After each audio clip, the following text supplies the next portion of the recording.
How's everybody doing? My name is Anthony Brian Logan, and you're watching and/or listening to ABL Live. Thank y'all for joining me tonight. You could be almost anywhere in the world, but you're right here with me live in the show, and I appreciate y'all for that. We got a whole lot going on all over the internets, all over mainstream media, social media, everywhere, and I don't know where to start. First of all, I'm glad you guys are here on the Wednesday. I know I've been slacking for the past couple of Wednesdays, but I'm back. I am back. I'm going to try to be here all the time. But we got to talk about Kanye West versus Tim Pool. Or we got to talk about it. That is a really, really hot button issue right now. We got to talk about Kanye versus Kanye, period. Because there's a lot going on with Kanye, or pardon me, Ye. There's a whole lot going on with him. And I think that there are some really bad actors in the mix. And he's being used. We'll talk about that in a minute. Also, the whole Balenciaga thing. Have you guys been following that story? A lot of big name celebrities have been involved with it. They've done campaigns with them. They are a high-end, I guess you would say, quote-unquote, high-end fashion brand from Europe. But they have some really, really troubling marketing strategies that they are engaged in. We'll talk about that in a minute. And also, why they do things like this. Then, the European Union allegedly threatened Elon Musk with a ban of Twitter if he doesn't play along, if he doesn't play ball. If he doesn't do certain things that they want, then they may take him out of the European Union. They may ban him, but they won't ban TikTok for some reason. But we'll talk about that a little bit later. Also, we got to talk about the non-binary Biden official who got caught stealing a suitcase out of an airport. We'll talk about all those things more on tonight's episode of ABL Live. And thank y'all again for being here. You guys are the best audience anywhere on these internets. If you enjoy what you have heard thus far, if you enjoy the content in general, please give the video a thumbs up, like the video, share the video, do all that good stuff. We got some good topics tonight. We got some good ones. The non-binary official, that's going to be a good one. The Kanye and Tim Pool. I have a ton to say about Kanye and Tim Pool, but I don't want to get ahead of myself and let the cat out of the bag too early. So first things first, shout out to all the sponsors. Of course, you guys know my websites as always, and everything I'm saying right now will be in the description. Oh, but before I get to my websites, before I get to my other sponsors, let's talk about this podcast is a podcast you're listening to right now, whether you're listening to it live as I'm doing it on YouTube, on the re-recording, or on a playback on YouTube, or on your favorite audio streaming platform. So you can find this podcast for 100% free, audio only, on your favorite audio streaming platform, whether that be Google Play, Spotify, Stitcher, Anchor, etc. Link for that will be in the description. If you're listening to me right now on your favorite audio streaming platform, please give me a 5-star rating, a review, whatever you can do for me. That'd be greatly appreciated.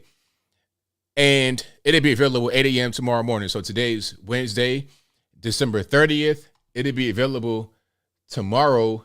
Pardon me, I want to say December. Today is Wednesday, November 30th, and tomorrow will be Thursday, December the 1st. So December is here. Christmas will be here before you know it. Like, tomorrow is December the 1st. Christmas will be here in the blink of an eye. You go to bed tomorrow night, wake up, it'll be Christmas morning or Christmas Eve, and you'll be going to Target and Best Buy, rushing to get gifts for your kids and everybody else. But I digress. So the whole point is that this will be available for free on your favorite audio streaming platforms tomorrow morning, 8 a.m. Eastern Standard Time. Also, go to my websites. The first one, of course, anthonyblogan.com. That is ANTHONY. The letter B, LOGAN.com. You can go to the front page. And for each video that I produce where I'm speaking on it, I write an article for it to give you some more context, to give you some videos that I couldn't play on the website, to give you some sources that I can't necessarily link within the video itself. Everything will be on the website. For example, the whole Kanye versus Tim Pool thing. Now, I can't play the entire podcast on my quick recap video, but you can go to my website and watch it there if you need that extra context. Again, AnthonyBLogan.com. Also, go to the contact page on that website for my email address, my snail mail address, my social media platforms, my Facebook, Twitter, Instagram. All that good stuff is right there on the website, anthonyblogan.com/contact.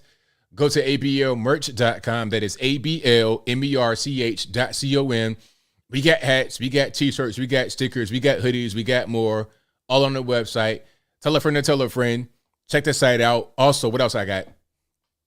Of course, you guys got to go to patriotpost.us, the best source of news and information anywhere on these internets. Their link will be in the box. And then go to bhedesigns.com. They make the beautiful handmade wooden flags that are right behind me. All the links I'm talking about right now will be in the description box. If you're listening to me on an audio streaming platform, there should be some kind of area, some kind of information area. All the links should be there. And if they're not there, go to the website and you'll find what you're looking for on anthonyblogan.com. So, okay. Tim Pool, I see it's a lot of comments about Tim Pool in the chat. I'll get to him in a minute. I don't want to start with Tim Pool right away because you guys are still coming in. I want to be courteous of everybody's time. So I'll get to Tim Pool a little bit later, but I will talk about him. Y'all don't worry about it. Okay, y'all don't even worry about it. I will get to him. So I kind of want to start somewhere else first, shall we? Let's talk about the European Union and Elon Musk. Now, the European Union allegedly has threatened to ban Twitter from the European Union because of content moderation. Let me see if I can pull up the actual article here. So for content moderation, right?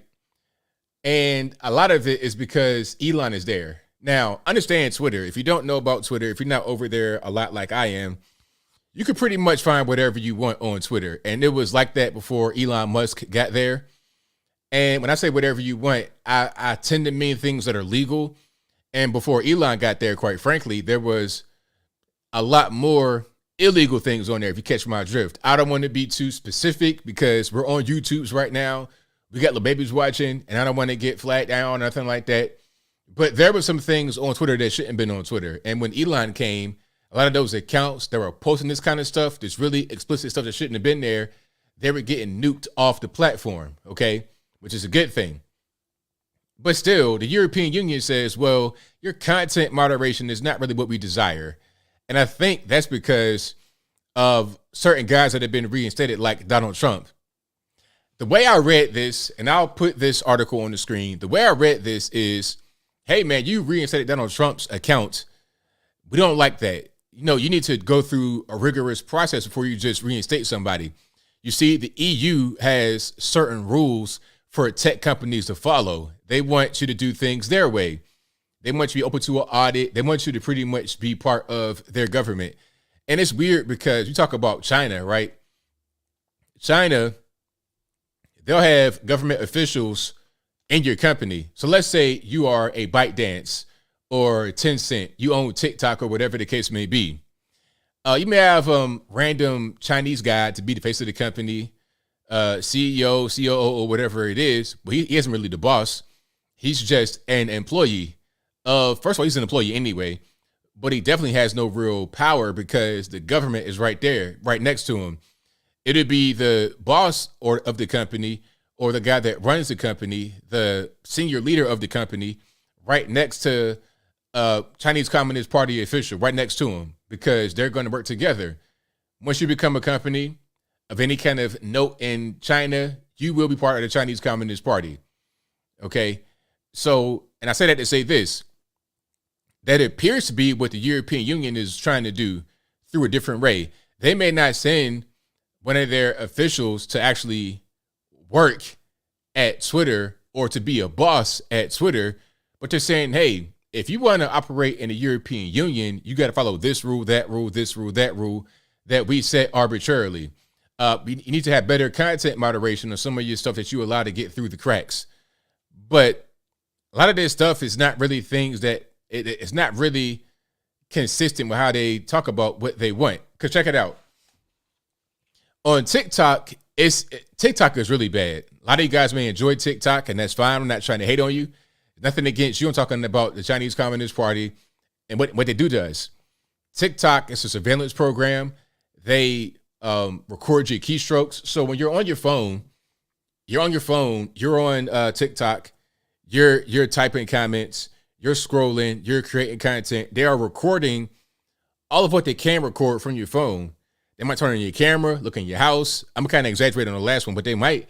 I would not put it past the Chinese Communist Party to turn your camera on from TikTok and look inside your home. I wouldn't put it past them. Wasn't there a scandal, pardon me, recently where they found that China was piloting drones in major cities? Let me see if I can find this story. Chinese drones, U.S.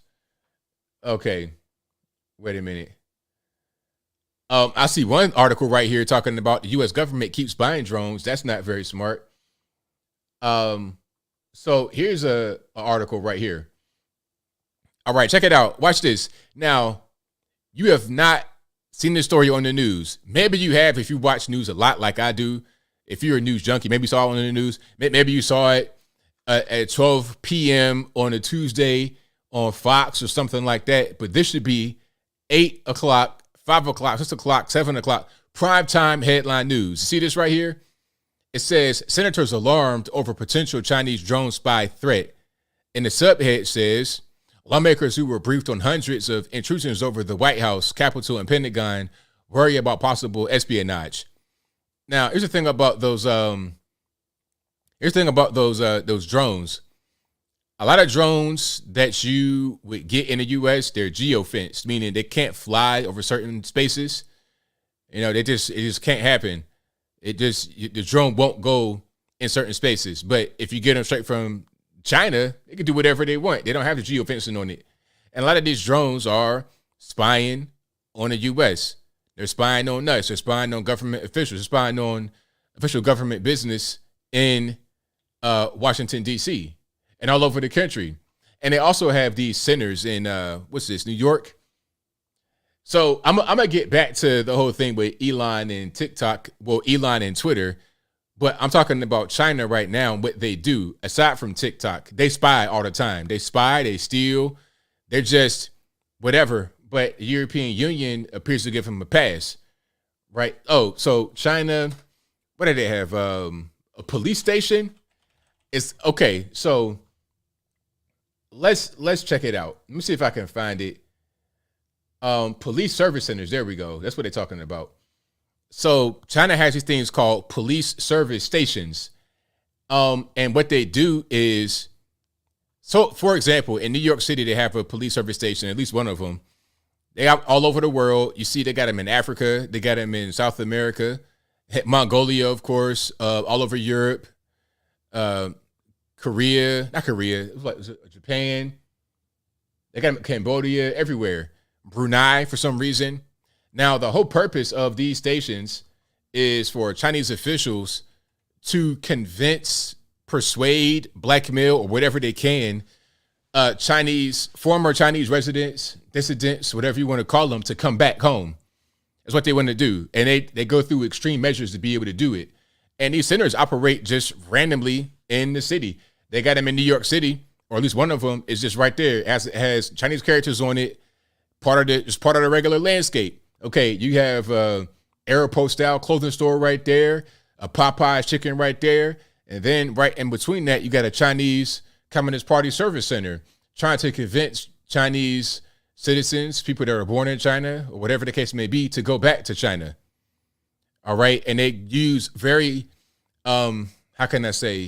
unscrupulous methods to be able to do it. They do things in a very threatening way.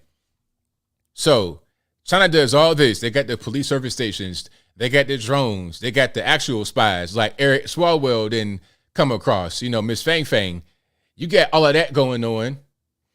And TikTok is an extension of that because that's how they operate anyway with anything. It don't matter what it is. They even had spying on their phones. They had these really cheap phones called Huawei.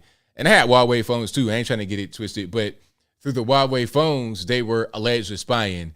Through any kind of equipment that they make, they're going to be alleged of spying. So TikTok is no different. It's just a software version of what they do. They said it was so bad that if you had TikTok on your phone, you might not only need to delete TikTok, but get a whole brand new phone. It's crazy. But the European Union has no issue with TikTok, apparently. They don't really want to ban that, but they're talking about banning Twitter because of content moderation. And what that means to me is that Twitter may allow you to say things that other platforms won't. TikTok will ban you for nothing. Like they'll ban you for nothing, but Twitter's not the same way. You could put out garbage and trash on TikTok. You could put out things that make people unmotivated, not willing to work, want to lay on the high parts all day. That's totally fine. But then when you're talking about some true things, some real things, all of a sudden, that isn't permitted, and they want to come against you. So let's see what's going on here. So it says the European Union has warned Twitter owner Elon Musk that his tech platform could face a ban in Europe unless the site abides by its rules on content moderation.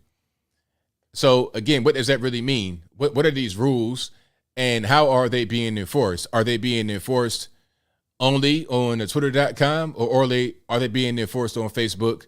Are they being enforced on TikTok? Are they being enforced anywhere else? Instagram, whatever it is. So EU Commissioner Thierry Breton made this threat to Musk on Wednesday during a video meeting wherein she said that Musk must adhere to a checklist of rules. This includes ditching an arbitrary approach to reinstating banned users and aggressively fighting off so-called disinformation. Now, here's the question I got for y'all. What exactly is disinformation? Like I was saying in my video, a guy like Anthony Fauci could be accused of disinformation, talking about, or even Joe Biden talking about, well, if you get the vax, you won't get the bug. If you get the vax, you won't get the bug. But yet, people got the vax and then still got the bug. Same thing with Fauci, talking all this crazy stuff, talking about mask this, mask that. And then he came out and said, well, the reason why I kept pushing, the reason why I said the mask won't work is because I did not want there to be a run on the masks. So you tell us whatever you want to tell us for a particular effect, for a particular reason, but it's not always the truth. And as a matter of fact, I think it's often not the truth with a guy like Anthony Fauci.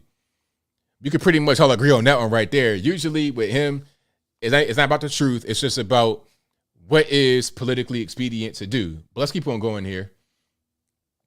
Musk was told that he must abide by those rules or he would be infringing on the EU's Digital Service Act, which sets standards on how big tech sites moderate their content. Breton said that Twitter could face a Europe-wide ban or fines if the criteria are not met. Now, what I want to know is, what are these actual rules?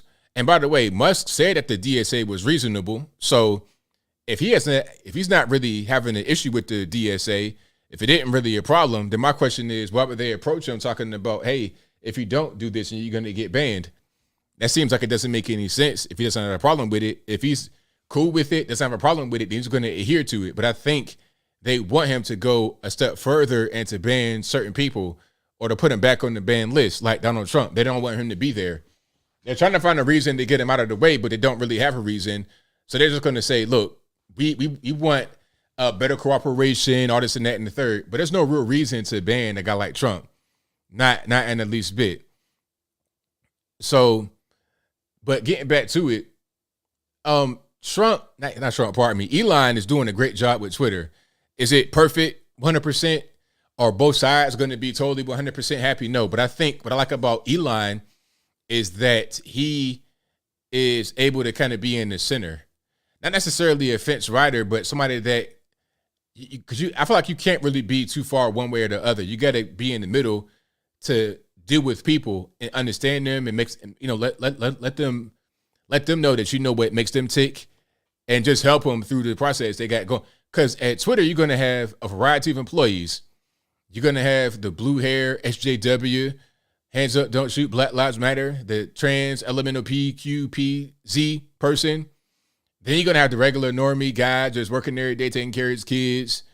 Straight, he been with the same girl since high school, college, whatever it is. Different personality, different backgrounds. You got to be able to juggle all of that within the company. And then outside the company, you got to have the advertisers be on point, because they said they lost half of their top advertisers on Twitter over the past week or two. That's a lot of money that they're losing out on. So you got to figure out a way to make them happy. And if not, then how are you going to make money? Twitter's never really made money at all. Twitter's been a losing operation for a long time. They make a lot of money, but they don't make money. You understand? So they make a lot of money, but how much money do they make versus what they lose? If you made $800 million, but you spent $1 billion, you lost $200 million. Yes, you made 800 billion. That's a lot of money. That's very good work, but you lost 200 million. So how are you going to shore that up? That's probably a good question to ask. But yeah, so we're going to see how this whole thing plays out with Twitter and the European Union. I think that it'll be fine. I think it'll be fine because Musk is not necessarily against the European Union standards for digital content. So I don't really know what's going on with that or where it's going to go. But what I do know is that Elon met with Tim Cook today. Now, Tim Cook is the CEO of Apple. And there was a rumor that Apple was going to take Twitter off of the App Store. That was the rumor. Okay, so Elon went to Twitter headquarters, to Apple headquarters to talk to Tim Cook about what's going on. Okay, so here's a video right here of Elon at Apple headquarters out there, in California somewhere, if I'm not mistaken, Silicon Valley. Okay, can we get some sound a little bit? So you got like a nice little pond right there. Probably throw a few quarters and dimes in it, skip across the water, real nice and serene, okay? This is Apple's headquarters. And at the end of it, he says, good conversation. Among other things, we resolved the misunderstanding about Twitter potentially being removed from the App Store. Tim was clear that Apple never considered doing so. So there was no intention, according to Tim Cook, about the Twitter app being removed from the App Store. But that was a big rumor. People were saying, "Yay, if he does that, I won't go back to Apple. No more iPhones for me." But apparently that was a rumor, and they were not taking off that. Now, do you think it was a rumor, or was it a thing that they floated it out there, and then it didn't really materialize? So now it's a rumor, it's a joke, et cetera, et cetera. I've seen that quite a bit, just like the whole thing with PayPal, right? Talking about $2,500 for removing or for saying certain things, hate speech, things that go against their narrative. Okay, remember that whole thing? And then they said, "Oh no, that's not really going on." And then they put it right back in there when the smoke cleared, when all the drama died down. They put it right back in there in terms of service. It's a whole big mess. So yeah, shout out to Elon Musk for being able to go and talk to Tim Cook. That's a good thing. And I wish we could have more of those kind of dialogues between people that don't really necessarily get along. And you never know. They could be best of friends. Best of friends, you never know what could happen. They could go golfing together, go hunting and fishing, whatever they do. They could be best of friends. But I think the whole thing with Twitter being taken off the App Store is just a bridge too far. You had some professional protesters trying to make that happen, but it just wasn't going to go down. I think Twitter is really big. Apple on the iPhone probably sells some iPhones to a certain extent, so they don't want to ruin part of their cash cow as well. I tell you what, if Apple says, you know what, no more Twitter, I'm like, okay, do I need an iPhone? I really was happy with my Android. The iPhone has its perks. The iPhone is good for communication with people more than the Android, in my opinion. But if part of my communication has now been limited or totally eliminated, then that's not really a way to get me to come back or to get me to stay. I want better communication, not less communication. You see what I'm saying? So, yeah, we're going to see how that whole thing plays out. Elon proposed a new phone. So he says, hey, if we get booted from the App Store, I'll come up with a whole brand new phone, and then we can just do it that way. But that's not really needed. First of all, you can access Twitter from your web browser. Everybody might not do that, but I do that on my desktop for sure, on my web browser. I do it from the app on my phone, but I could do it through the phone's web browser. Now, just because they take the app off the app stores, you can't get it from the web browser. You could just type in twitter.com on your browser, and you're right there. Go ahead and log in, and you get money. Now, there's a lot we want to get to, but I think that's pretty much all I wanted to say as far as Tim Apple and Elon and Twitter and the whole situation, right? But getting back to the whole European Union ban, I don't know what their purpose is. I think it's just to silence any kind of political dissidents from the United States that may impact them over in Europe. Maybe you got the boys playing the big game. You got the G8, G9, whatever that is. You got them playing the big game. You got people that are really in power playing the big game. So it's just a whole lot going on. Somebody asked me if I watched the USA-Iran game. Zealand Zen asked me that. I did not watch the USA-Iran game, but I heard there was a lot of tension involved because of the nature of it. You got Iran that being accused of certain things. Same thing with Qatar, and then the U.S. is there. And I saw one reporter ask a U.S. player about black racism, meaning against blacks, not black people doing it to other people. It was a mess. It's like, is that what we got going on? So the international image of us is that we just keep getting victimized, and it's a problem we got going on. So then when the U.S. says something about human rights offenses, they say, oh, look at your black people. They get abused too. That's kind of ridiculous, but that's kind of what's going on right now, unfortunately. Now, somebody says, what about Apple stopping the airdrop function in China? I heard about that. So you guys know there's a lot of protests going on. And matter of fact, here's a good time to talk about the protests, because we're talking about European Union and Elon Musk and Trump and whatnot. I touched on TikTok in China briefly, but there's an actual really big protest happening in China. I may or may not do a video about this specifically, but here is the story as far as I know. And I have some videos. They are a little graphic. I won't say they have any kind of skin going on. It's just rough because of the situation that happened. So there was apparently a fire in an apartment complex in China. But the issue is that what China does is block you in your house when there's a virus lockdown, meaning they'll weld you inside your home when a virus breaks out. So they did not have a way to escape the building. Kids and everything burned alive because of that. One thing about China is that they do some really dumb things. They're really good at creating things, meaning they can manufacture very well. Innovation, I don't really know about innovation. They can work in a factory all day long, okay? Send us little helpers all day, right? They could do that all day long, but when it comes to things that require a little bit more knowledge, they're just not really educated like that to understand. So common sense would say, hey, if I'm welding the door shut, if I'm welding the window shut, that's a fire hazard. How are they going to escape when it's a fire? Now, you may want to you may want to do that for a while, meaning lock somebody up. I'm not saying this right, but even when somebody's locked up, there's still protocols of safety to let them out when they need to get let out. Okay, you're not going to let somebody in the penitentiary just roam around the city when they should be locked up.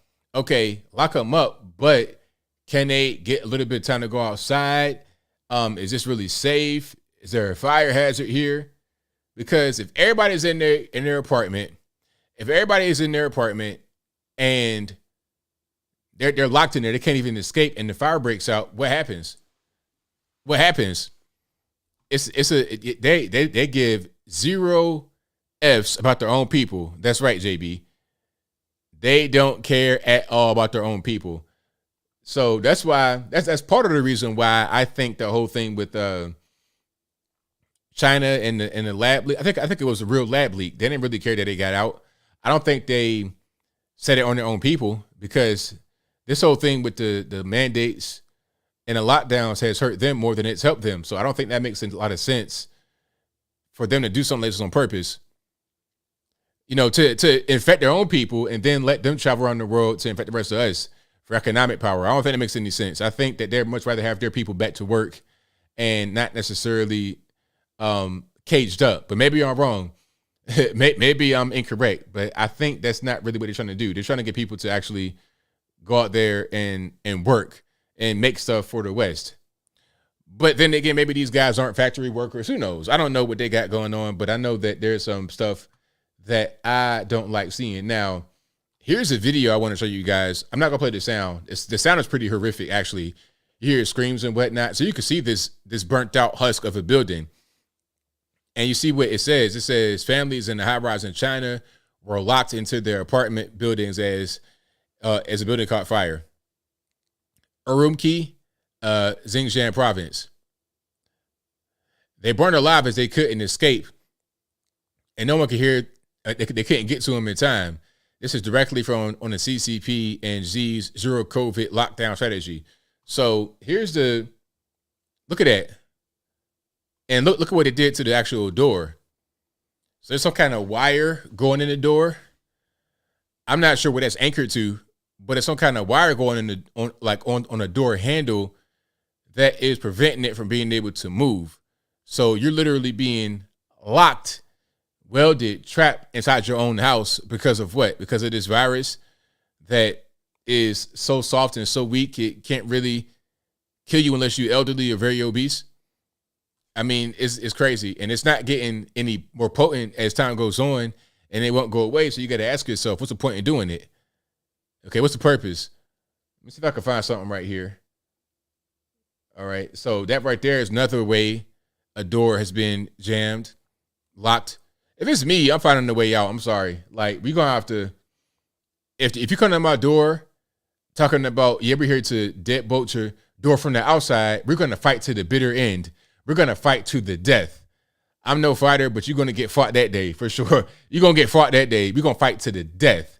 And so one of us dies. You're not putting that on my door, sir. You're not going to do it. All right. So that's that right there. Very, very sad. Very sad, but preventable. Very preventable. All I had to do was let the doors open. And my thing is, okay, can there be, where's the security guard? Like, even in the jail, you have guards, people that make sure that everything's on the up and up. If there's any kind of problems, the inmate could come to them and tell them what the problem is, and maybe it get resolved, maybe it won't. But there should be a way to prevent that kind of fire. Hey, super, you know, we got some electrical stuff going on. Can we fix that? I saw my plug arc in my garage. Can we fix that? Like, what's going on? They just kind of let this happen. Very unfortunate, very sad. Oh, there's no humanity. China has zero humanity, none whatsoever. They complain about the U.S. That's right, TH. They complain about us, but go over to China and see how you get treated. See if they give you that princess or king treatment. See if they give you that treatment. I doubt they will. I seriously doubt it. That's not really how they operate over in China. They don't really care. And, you know, people talking about, oh, well, I'll be different. If they would kill their own people just for no real reason, what are they gonna do to you? I saw a video, or I don't know if it was a video. It might have been a video, but I don't know if the person I'm talking about was in video. And that makes any sense. It might have just been pictures and people talking about it. But anyway, there was a black guy. Race is not necessarily important, but it's just part of the story. So there was a black guy who got caught up in a Chinese factory. He's basically living as a slave. I forget how it happened. He might have been indentured. He might have just come over there to be a foreign worker, like they do in parts of Asia, in Europe, in America, but mostly Asia and Europe. So, he was in the factory, trapped, and he wrote a note in one of the toys, and it got sent out to who knows. I think he was making like Halloween decorations. It might have been like fake tombstones. It might have been fake tombstones. He sends it out, and then it makes the news. He said what his name was, where he was, might have been the phone number. Let me see if I can find that right quick. If you like what you're hearing so far, please give the video a thumbs up. Like the video, share the video, do all that good stuff. So I'm going to search black man stuck in Chinese factory. Let me see if it comes up. I bet you it will. All right. Yep. Here we go. First thing. Oh, no, that ain't it. No. I don't want to see that one. Oh, my goodness. I definitely don't want to see that one. Good grief. Man. I'm seeing some really horrible stories, though. Some really horrible stories. Like, one guy got sucked into a vent, like, or a machine, and got folded up. And they showed it, too. It's like, why would you show that? Why do I want to see this guy, like, folded up? I don't know if I want to see that. All right. I might not be able to find that one. They might have just went ahead and, they might have gone ahead and deleted that particular video. Yeah, that's crucial. I don't want to see that. My man, his legs are going. But anyway, I'm gonna just move past that one. Let's get to the protest, shall we? So there's a lot of protests going on right now. Here's one. Shout out to Clown World for the video. This is over in China. Now, my question I have is, how are these videos getting out? China is notorious for cracking down on any kind of dissemination of this kind of material. Is it propaganda? And if it is propaganda, why would this be out as propaganda? Let's go ahead and play it, and then you'll see what I'm talking about. So as you can see, you have the big whites. That's like the police or the security force that are behind a lot of the enforcement, the enforcing of the zero tolerance COVID policy. That's them. That's the big whites, and they're deep.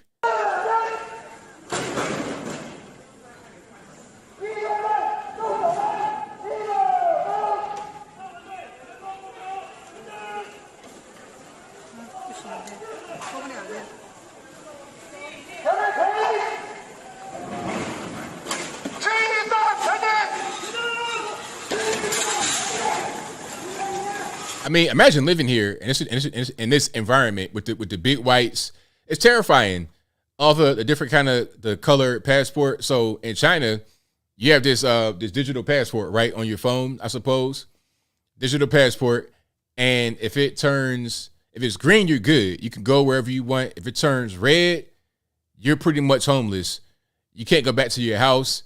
You can't go back to your job. You could barely even get food. You pretty much are just outcast from society. And my question is, what's the point in doing all this? Why? It's not going to help the spread, or it's not going to help it at all. See, that right there lets me know that this was not them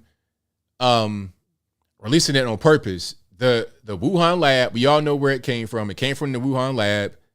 And it's funny how all of what we said back then when the virus first came out is now being justified as true. We're now being vindicated. We said it came from a lab. We said we don't want the vax. And they're saying the vax can be dangerous and that it did come from a lab. What happened was, in my humble opinion, they're doing gain of function research thanks to Anthony Fauci, the NIH, et cetera, so on and so forth. They're doing gain of function research, but China is so nasty and so unprepared to deal with this kind of stuff. The virus leaked from the lab. Anybody could have been a careless person, not washing their hands, not decontaminating, whatever it is. I said it before, and shout out to LoudY86 on YouTube for this story. Quick story. I ain't gonna wear you out, but he was talking about how he was in this really big hospital in Beijing. Very big hospital, big as, was it like Penn Station or Grand Central? Whatever it is, it was a very, very big hospital. But he looked and looked and looked in bathrooms and wherever he could find. There was not one bar of soap. Why would you not have a bar of soap in the hospital? Wouldn't that be where you need soap for clean germs? It's just different over there. They don't do things the same way we do it. It just don't. So no wonder the virus got out in China. And no wonder they're doing goofy stuff like this to try and keep it contained. Yes, they're very good at manufacturing stuff, cheap Chinese products. They're very good at stealing ideas from people. They're very good at spying. They're very good at having a lot of people, but they're not good at common sense stuff like how to build a building that doesn't fall apart in 1 year, how to wash your hands after you get done using the bathroom. You understand? That's kind of what China's about. But let me go find some more clips, because there's quite a few clips from the Chinese protests. It was no soap. They couldn't find one bar of soap. It was crazy. But you can't say you're surprised. When I say these things about China, you're not surprised at all. You kind of expect it, right? Because I expect it. I most certainly do. And if you like what you're hearing so far, please give the video a thumbs up, like the video, share the video, do all that good. So we got quite a few topics on deck that I'm going to get to. All right, let me see if I can. We must have. This video might have it. Nah, this ain't gonna have it. Let me just keep going here, and then I'm gonna find what I'm looking for. Here's some Chinese stuff. Yeah. Oh, CNN put out a video about the protests in China. Imagine that. Look at this right here. Look at this. They chant, Xi Jinping, step down. An extraordinary show of defiance in China. In Shanghai, they chant for freedom, democracy, and end to COVID lockdowns. Even targeting the Communist Party and the Supreme Leader himself. Unprecedented protests are erupting across China, from major metropolises to elite college campuses, even far-flung cities. Searing nationwide anger, triggered by a deadly fire in China's far west Xinjiang region. That's what I was talking about with the fire where they were trapped in the house or in the apartment building and they couldn't get out because they were welded inside. They were screaming for a long time, please open the doors, please open the doors. They would not let them out because, again, it's a fire hazard. You got the windows welded shut and the door welded shut. They didn't think to the next step, like, okay, if there's a fire, what happens? They didn't think that far. Water unable to actually reach the fire blazing from the high floor of the apartment building. Videos indicate COVID restrictions prevented fire trucks from getting close enough, apparently blocked by fences and metal barriers normally used during lockdowns. In the building's chat group, a mother pleads, help us, my kids are dying, we don't have enough oxygen. At least 10 people died. The nation grieving the deaths of victims that likely spent the last months of their lives trapped in that building. Most of Xinjiang has been locked down for more than 100 days. You got to understand, in China, this is very dangerous to protest like this because you can actually get killed. I mean, you already remember Tiananmen Square. You know, Tiananmen Square was a massacre. They just sprayed them down.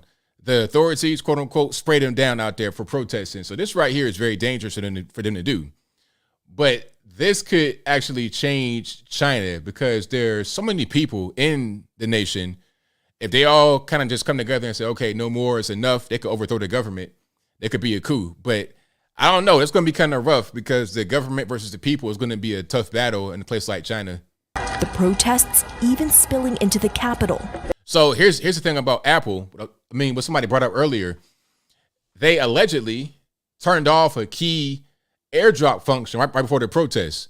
So maybe as a protest were starting to ramp up and the government saw it coming, they said, okay, Apple, turn off this airdrop function because if you do that, that'll help us be able to contain this.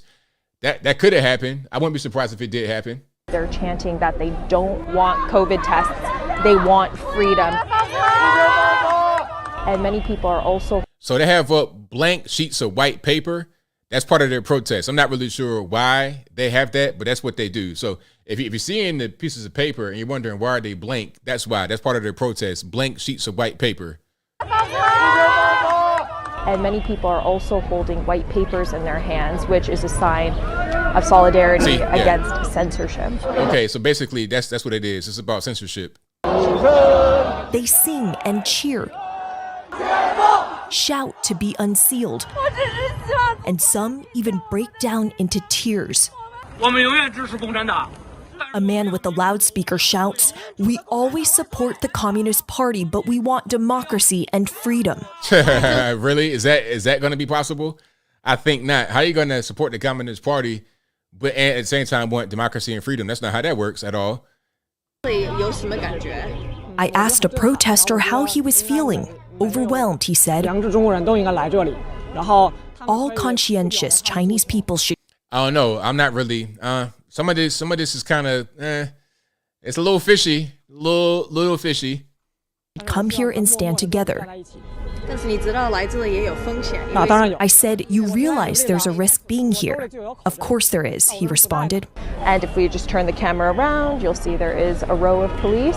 Hours later. How was CNN even here? But I heard one CNN journalist got kind of roughed up by the CCP. But how are they allowed to be here and film? Yeah, it's a little fishy. I'm not sure. how this is happening. Masses of police filed in, pushing the protesters back. Demonstrators shout towards the authorities, "We are not your enemy. We are in this together." These are unbelievable scenes in China, where public criticism of the party can lead to prison time or even worse.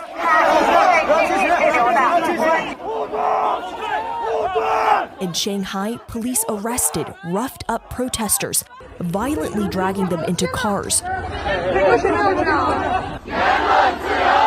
No protests of this scale, demanding political reforms, have been seen since the Tiananmen pro-democracy protests in 1989 that led to a massacre of unarmed protesters. These demonstrators know what they're risking, but they're determined to make their voices heard. This looks very suspicious. I'm looking like this. Is this China, or is it like Las Vegas, Nevada? Like, where is this at for real? It's kind of suspicious. That's what I'm saying. But I think there is a protest, but I think there's some stuff that the media is not necessarily showing. And I think that maybe they aren't allowed to show everything, or they may not want to show everything. This is very interesting. I want to see how the whole thing goes. I'll keep my eye on it. I see some propaganda perhaps kind of interspersed in there. It's a lot of things going on. But something like that, I think there's a lot of misinformation floating around because they don't want you to really know the whole thing about what's happening. So we'll see what's going on.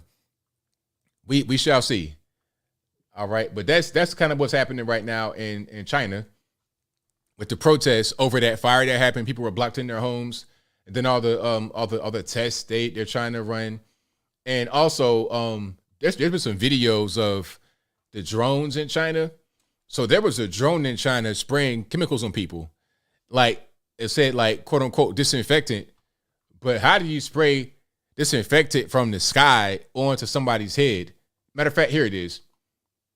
So disinfectant, I'm thinking like, okay, like a hand sanitizer or something like that. That's what I'm thinking about when you say disinfectant. I don't think about a thing that's raining down from the sky on top of your head.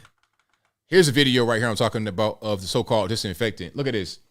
And the caption says, CCP drones spray unidentified disinfectant chemicals onto cities.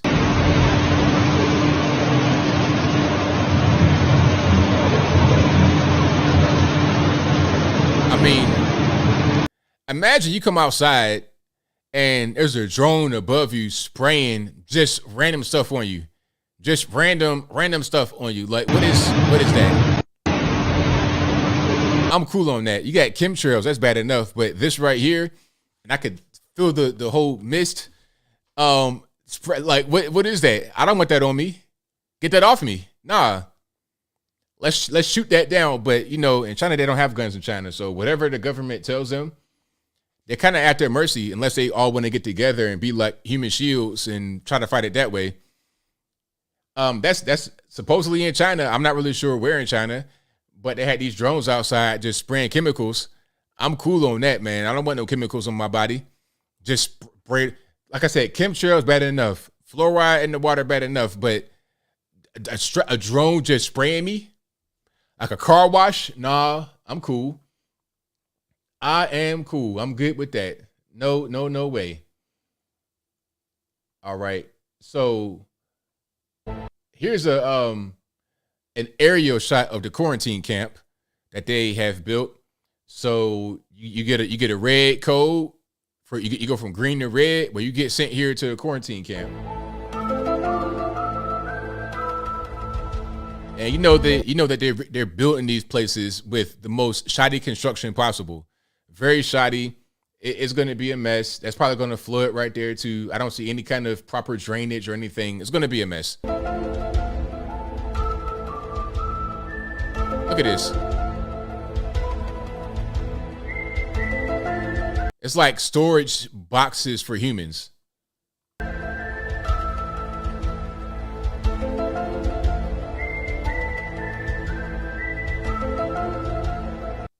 It's crazy. It's a total mess. So like I said, all of that stuff right there lets me know that China was not prepared for this whole thing to happen. They leaked it on accident and then tried to cover it up. The world didn't want to address it because the world was like, okay, what's the purpose of trying to blame China? It's not going to make it any better. But I want to know where it came from. Like if this whole thing is making my life different, it's making me have to move in a different kind of way. I'd like to know where it came from. I'd like to know why I'm in my house, why I can't go to X, Y, and Z place. Now, I wasn't locked down for long. You know, right when the whole thing popped in March, I was still doing pretty much whatever I could. If it was a place that was open, I'm going there. I'm going to all the essential places. That whole thing was dumb, essential. So I can go to Walmart and be around every person in the whole county, but I can't go to this little mom and pop shop where it's not much traffic at all in there ever. It might be like 2 or 3 guys in there at once, but I can go to the local Walmart and be around the entire county because we all got to come there to get our essentials. It was so stupid. But anyway, I want to know why I got to do that. Tell me the reason. And if you can't, then I don't want to, I'm going to figure out why for sure. But if you like what you're hearing so far, please give the video a thumbs up, like the video, share the video, do all of that good stuff. We got quite a few more topics on deck. Let's talk about what I want to get to next. Let's get to the non-binary Biden official who got charged felony theft. Matter of fact, no, let's not do that. Let's get into Kanye and Tim Pool. Let's get into it right now because I've been itching to get into it. Kanye versus Tim Pool. Okay. So Kanye West, now known as Ye, he goes to Tim Pool for a Timcast, right? He's on a Timcast show, and he's not by himself. He's with Milo and Nick Fuentes. In the video, I said that Milo and Nick Fuentes are 2 of the most toxic people in the whole world. Definitely in the U.S. Maybe the whole world. I'm kind of exaggerating, but definitely in the U.S. and definitely in U.S. politics. You see, okay, I'm gonna say this, and I'm gonna just try to be as vague as possible, but not be vague. I know a lot of people, right? I know a lot of people, and the people I know people. Like, put it to you this way: I know people I know guys and girls that you will never see, will never hear from, but they're very influential. I've met with really big donors, down to the staffers, everybody. I met them. I know them. I got their phone number right. I can call them right now. These people have dealt with Milo. They don't like him because of how he deals with them. They say he's like, he's a scammer, basically. He'll get close to you, get dirt on you, pull a heel turn, and then use that against you to try and get some more money out of you. He's a scammer. Milo came on the scene. People were very intrigued. They liked him. I was intrigued when he first came on the scene. Look at this guy. He's LGBT, talking about being conservative. Look, okay, that was the whole big shtick, right? He's a very smart guy. He understands how to market himself. But as time went on, we started to see cracks in the armor, cracks in his personality, especially behind the scenes, not really out for normies to see, but for people like me to see, because I'm involved with these people behind the scenes. So cracks in the armor started to develop, and we started to see who Milo really is, a scammer. Milo get on TV and say, hey, you know what? I'm LGBT. I got a black husband. I enjoy doing X, Y, and Z thing to my black husband. That's what he says. Now he says, you know what? I'm a tradcon. I'm a Catholic. I'm not gay no more. It's like, for real? You've been delivered, Milo? Is that what we think? When Andrew Caldwell said that, the whole, I'm not gay no more, I've been delivered, it was a punchline. It still is a punchline. It's like, for real, sir? You're not gay no more? And when we see him on TV or on the internets with some young lady hugged up, we like, for real, man? Come on. Like, ain't nobody buying that. It's the same thing with Milo. You're not gay no more, for real? You Catholic now? Oh, okay, cool. Whatever. It's a scam. He's a scammer. He does that. That's what I know about him from other people that have dealt with him directly. Okay? That's one thing. Second thing, Nick Fuentes is a baby Milo. Nick Fuentes is putting on the fake TradCon act for attention, followers, or whatever. Okay. You say so much about blacks, so much about Jews, yet Milo, Jew, Kanye, black. So do you believe in it or not? That's one thing. Second thing is, I think he's LGBT as well. He went on a date with a man, a day-long date, and filmed it. A day-long date and filmed it. He even said, now, if he's joking, why would you joke like this? He's talking about having relations with a woman is actually gay because you shouldn't be doing that till you get married. It was a whole big weird thing. I think Nick Fuentes is a troll, an LGBT troll, put on a fake TradCon act to fool naive conservatives. That's my opinion. Could I be wrong? Of course. That's my opinion. And when most people hear about these guys and, hear their previous videos, Nick especially, because he's more just straight up with it, and Milo, when the general public hears from these guys and they play the cookies video from Nick Fuentes, when they play that video, how are you going to defend it? If anybody says they like Nick Fuentes, and like let's say you go to your family reunion or something like that, or a dinner, Christmas, Thanksgiving, and they ask you about Nick Fuentes and Kanye, and you say, hey man, do you like Nick Fuentes? I'd be like, yeah. Was like, man, I don't know who he is, man. You got any content you could play me? And they go on their phone and Google him. They go on their phone and Google him, and they pull up the video talking about cookies. Now, this video, he's talking about denying the Holocaust, or at least how it happened, like the number of people that died, the 6 million number. He's talking about that in this particular video. So your cousin's like this with the phone playing the video for you. Now, how you going to defend it?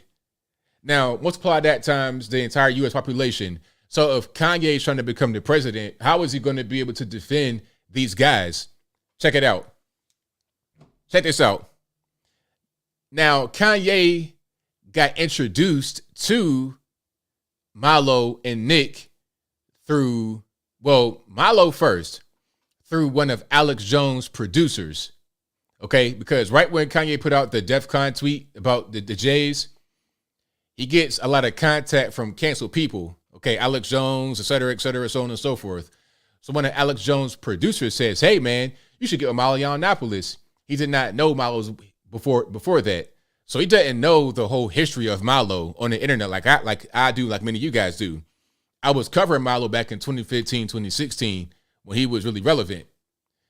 Kanye came in contact with him recently, okay? Milo says, hey, let's bring Nick Fuentes with us. You see, Milo has a vendetta against Trump and the Republican Party. He hates Trump, said he wasn't going to vote for him, said he ruined his life trying to make Trump win. He picked bad SCOTUS nominees. And Milo said his primary goal here is to ruin the Republican Party. So what better way to ruin the GOP and Trump at the same time than to bring Nick Fuentes to Mar-a-Lago? What are they going to say on the media? A pedo and a white supremacist have dinner with Trump. And you saw exactly what happened. You got Mike Pence saying it was a bad move, he needs to apologize. Mitch McConnell, they're all saying the same thing. Milo knew what happened. Why would you bring Nick Fuentes to Mar-a-Lago to speak to Trump? And the reason why he was able to get in there is because of Kanye.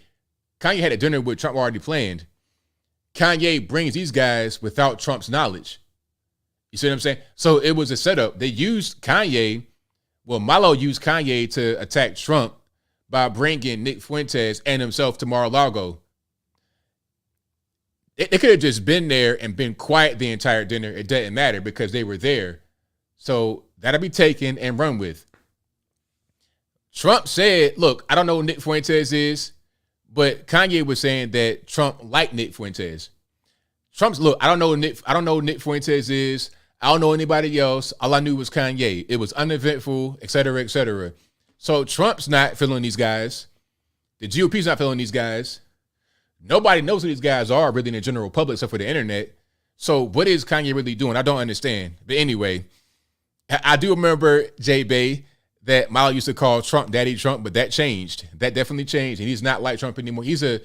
Milo is one of the biggest anti-Trump guys that exists because he kind of blames him for his downfall. Milo was really popular, had a lot of money and whatnot, but he blames Trump for his downfall. But really, it's him. Really, it's Milo just being a scammer, somebody that will rob you through not like a gun and a pistol. I'm talking about just he's not a very good person. He's a garbage human. Put it to you that way. He's a bad person. So let's fast forward to Milo and Kanye and Nick going to Timcast. Now, right when they put out the teaser, the teaser photo, let me see if I can find it right quick.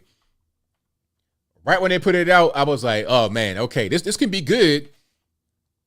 But I want Tim to ask hard-hitting questions.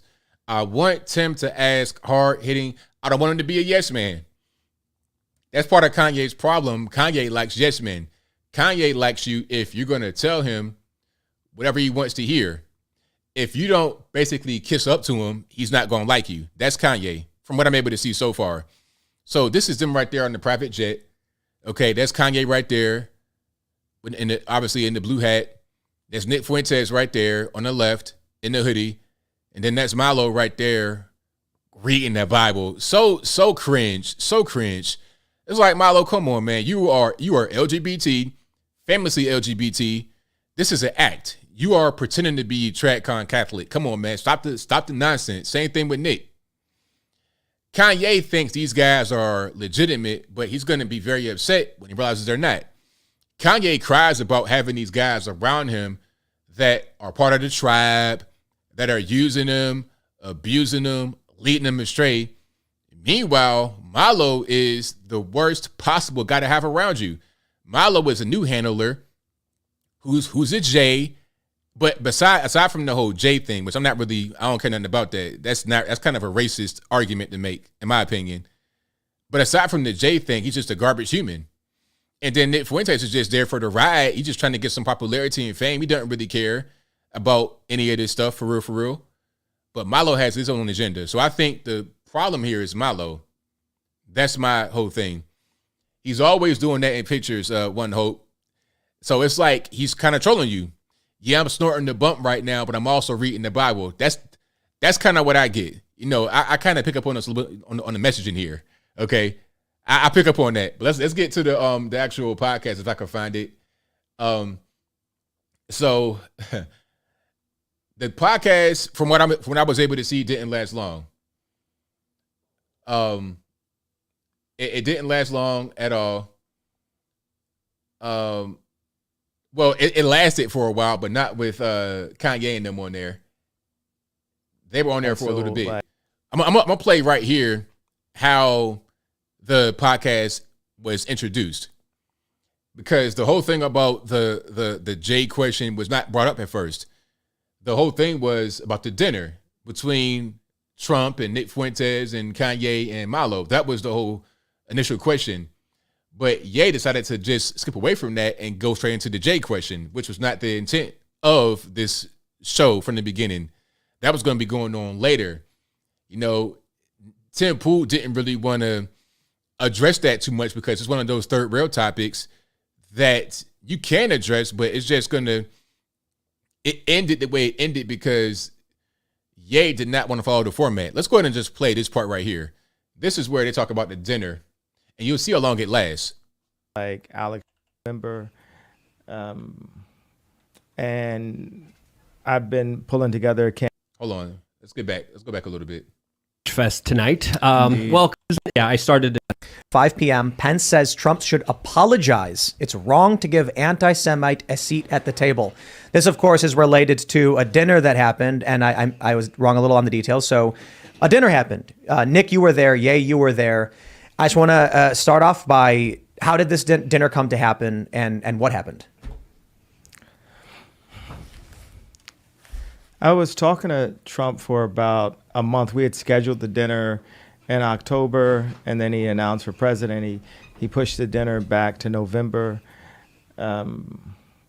And I've been pulling together a campaign. And after I put up the DEF CON tweet, a bunch of people that have been canceled, like Alex Jones, I started getting in contact with other people that were now on the inside of the matrix. And Alex Jones, producer, said that Milo wanted to contact me. And here we are. So that's how you guys got in contact? Yeah, originally. And then I suggested that we bring in Nicholas as course. a enormous extra brain firepower that he is. He's most extraordinarily brilliant political commentator of his generation, and he's been treated just about as badly as anybody. So I thought he deserved to be in the room too. And yeah, that's pretty much how we got together. So I have some questions about that, but we'll get through the dinner portion of how exactly this happened, what went down. So this is how you get in contact, the three of you. How is it that Nick ends up invited to this dinner, and what happened? Well, he was rolling with me. I was impressed with Nick, and I was like, just come to the dinner. And we had Karen Giorno pick us up from the airport. And there was a lot of back and forth. There's another gentleman named Jamar Montgomery. Hey, somebody says Ye might call in. He might call in because Ye has no other opportunities to really get platformed. Before I continue with this, Tim after Ye walks out was saying that Kanye came in saying, "Hey, can we do this weekly?" Meaning he has nowhere else to turn. You come into internet podcasts when I'm not saying Timcast is a small show. Timcast is a very big show, very popular show. If you said, "Hey, ABL, come on," I love to go on Timcast. Shout out to Tim Pool. I'm a fan of the show, fan of the content. Anybody's out there doing something, I'm a fan of. If I don't agree with them, we can have a disagreement, and it could be all love afterward. However, Kanye is a very big celebrity, very, very big celebrity. He should be doing stuff like Fox, CBS, a whole hour special, 60 minutes, something like that. But they won't platform him because of his words that he says. They don't want, it's just too toxic for them to deal with. They don't want to deal with it. Whether that's right or wrong is not even it's not even an important question. The point is that they don't want it. So now he's coming to do Nick Fuentes' show and stuff like that in his mom's basement. You see what I'm saying? That's the whole thing. And he doesn't want to follow the format of Tim Pool's show because it's not even about what Tim Pool wants. It's about what Kanye wants to say. He wants to have a platform to be able to express himself freely. But that's not fair to Tim. Tim would be a yes man if he just let Ye talk without any kind of kickback at all. He'd be a yes man. What Kanye needs is his own platform to say whatever he wants to say. If you want to get on a podcast and have a 3-hour ramble, do that on your own podcast. Don't come to my show. Make your show be my show, or the other way around. Don't make my show be your show. Make your show be your show. The name of the podcast is called Timcast. It's Tim's show. He could do what he wants on his show. You can't just go in there and bogart the show and say it's mine now. That's not how that works. That was with us. It's he's an engineer at Boeing, and what's it? I'm telling him we should raise everyone's volume. Okay, cool. And we sat there, and it was like when Trump came in, I said, "Do you want to sit alone?" He's like, "No, bring your friends in." So a big thing is like Trump had no idea who Nick Fuentes was. But this whole, I just got to go right to the heart of this anti-Semite claim. Look, the whole thing was supposed to be about the dinner. That lasted for about 2 minutes. So check it out. The dinner question was brought up right here. Hold on. Let's go back. At about 3:45 into the actual video I have right here. Okay, so about what? 5, let's see. And there was a lot of back and forth. He's an engineer at Boeing. And we sat there, and it was like, bring your friends in. So a big thing is like Trump had no idea who Nick Fuentes was. But this whole... So by 5:50, he was on to talking about the anti-Semite stuff. See what I'm saying? He just went ahead and just skipped the topic completely. He brought it up. So then when they're talking about the whole anti-Semite thing, and Nick is saying, hey, don't you believe that it is them? Meaning that it's them, the Jays that are messing with Kanye, and they're the reason why he can't do X, Y, and Z. Tim responds saying, no, I don't believe that. He's asking him a question. Kanye gets mad that he says no to the question that was asked, and he leaves. It's like, come on. If it's me and it's a disagreement with what I'm saying, I want to express myself to convince you that you're wrong. I want to prove my point. At the end of it, I want you to say, yeah, you're right, ABL. I didn't think about it like that. I'm not going to just bounce because now I'm not able to express myself to get my point of view to prove you wrong. Or I could just say, you know what, I accept that, I respect that. But here's my point of view. I don't have to debate you on it if you don't agree with me. We could just leave that there and just keep on talking. He just left because he didn't agree with him. Let's keep on. Let's just go here. Let's just go here. Well, I just got to go right to the heart of this. And by the way, Ye was allowed to rant for a long time. He spoke most of the time. Tim didn't really talk that much in a short amount of time that he was there. He didn't talk that much at all. He may have brought himself in it about 2 or 3 times. And it was only at certain times where Ye would pause. It wasn't like he was just cutting them off and not letting them talk. Not at all. This anti-Semite claim that's happening. This is something, if you read the definition, it says you can't claim that there's multiple people inside of banks or in media that are all Jewish or you're anti-Semitic. And that's the truth. Like, it's the truth. What are we talking about? And elaborate. What do you mean? You mean? I'm saying, like, I've been labeled anti-Semite, right? So somebody might say that Tim Pool cut him off right there, but he was just asking him a question to get some clarity. And he just, simple question, and he just fell back and let him talk. How is that interrupting him? There's different beliefs about our bloodlines, you know, like the documentary that Kyrie posted. And in general, America has been left ignorant and history has been changed. So when we start questioning things that question the indoctrination, then you immediately get, you said debanked or what did you say happened to you? Or demonetized, deplatformed. Demonized, demonetized.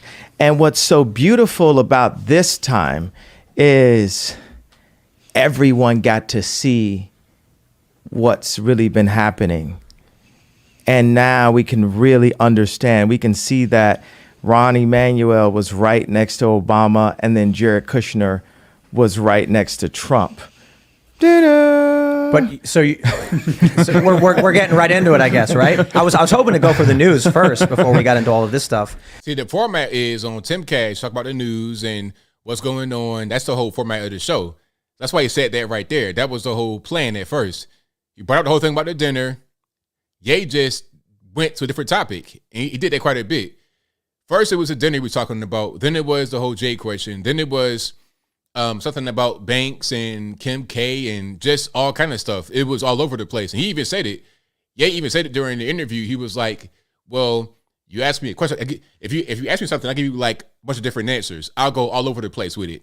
I won't just stay in one place with an answer. I'll give you several options for an answer.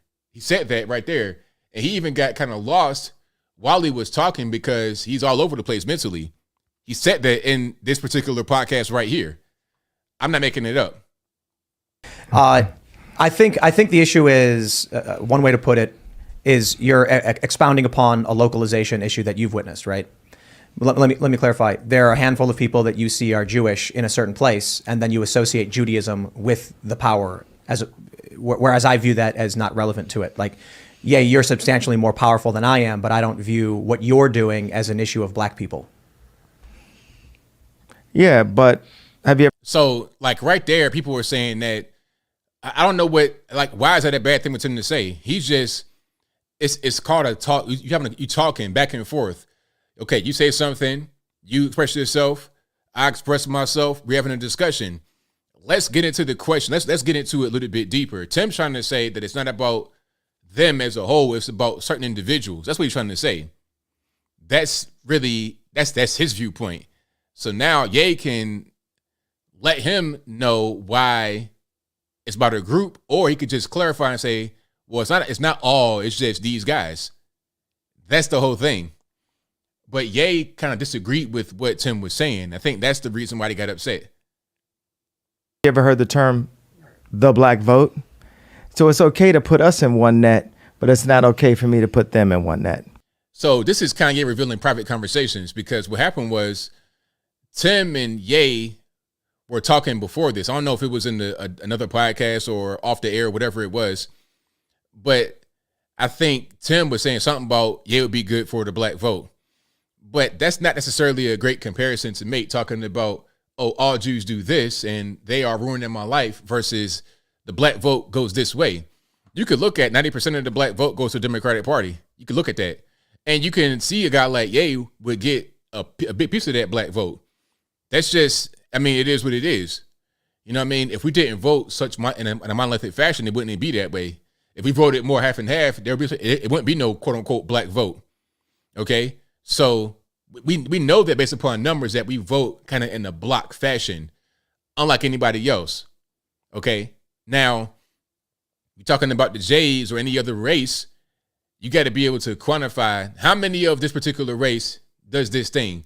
How many Bernie Madoffs are there in that particular, you see what I'm saying?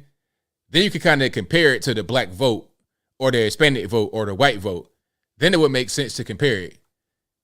He's just trying to say Tim is a hypocrite for talking about the black vote, while at the same time not wanting to put all J's in one box as far as doing this. That's the whole thing that Ye's saying right here. But you got to kind of understand the previous conversation to understand that. Yeah, but I mean, that's the basis of the hypocrisy that people have been thinking about and knowing about and realizing for decades. We were all wondering how this dam was going to break. Everybody in the country was wondering, what is the root of this hypocrisy? Why can people talk about white people a certain way? Why can't they talk about that group a certain way? And the wretched and wicked and oppressive prevailing orthodoxy of cancel culture. Well, it turned out that the one thing that was going to break the dam was the biggest star in the world, and it took the biggest star in the world to do it. And now the dam is broken. So let me tell you my issue. I don't like identitarianism. You guys are familiar with what that is? Well, they started it, and they've been visiting on us. We're trying to break it. When I was asking you about running for president, you immediately said, well, you'd be good for the black vote. And I said, is that because I'm black? No, not just because of that. So is that, are you doing the same thing? I didn't say that was the only reason. I said it was because you're personable to the common person, and you probably would do well with the black vote. Absolutely. Just because I'm black, there's a lot of black people that don't like me. Of course. I think race plays a role in a lot of things. Absolutely. And I think that I think the construct of race has really been forced upon us as just something for us to be woke about and just constantly talk about and use it as these like walls. Couldn't you say the same thing about Judaism?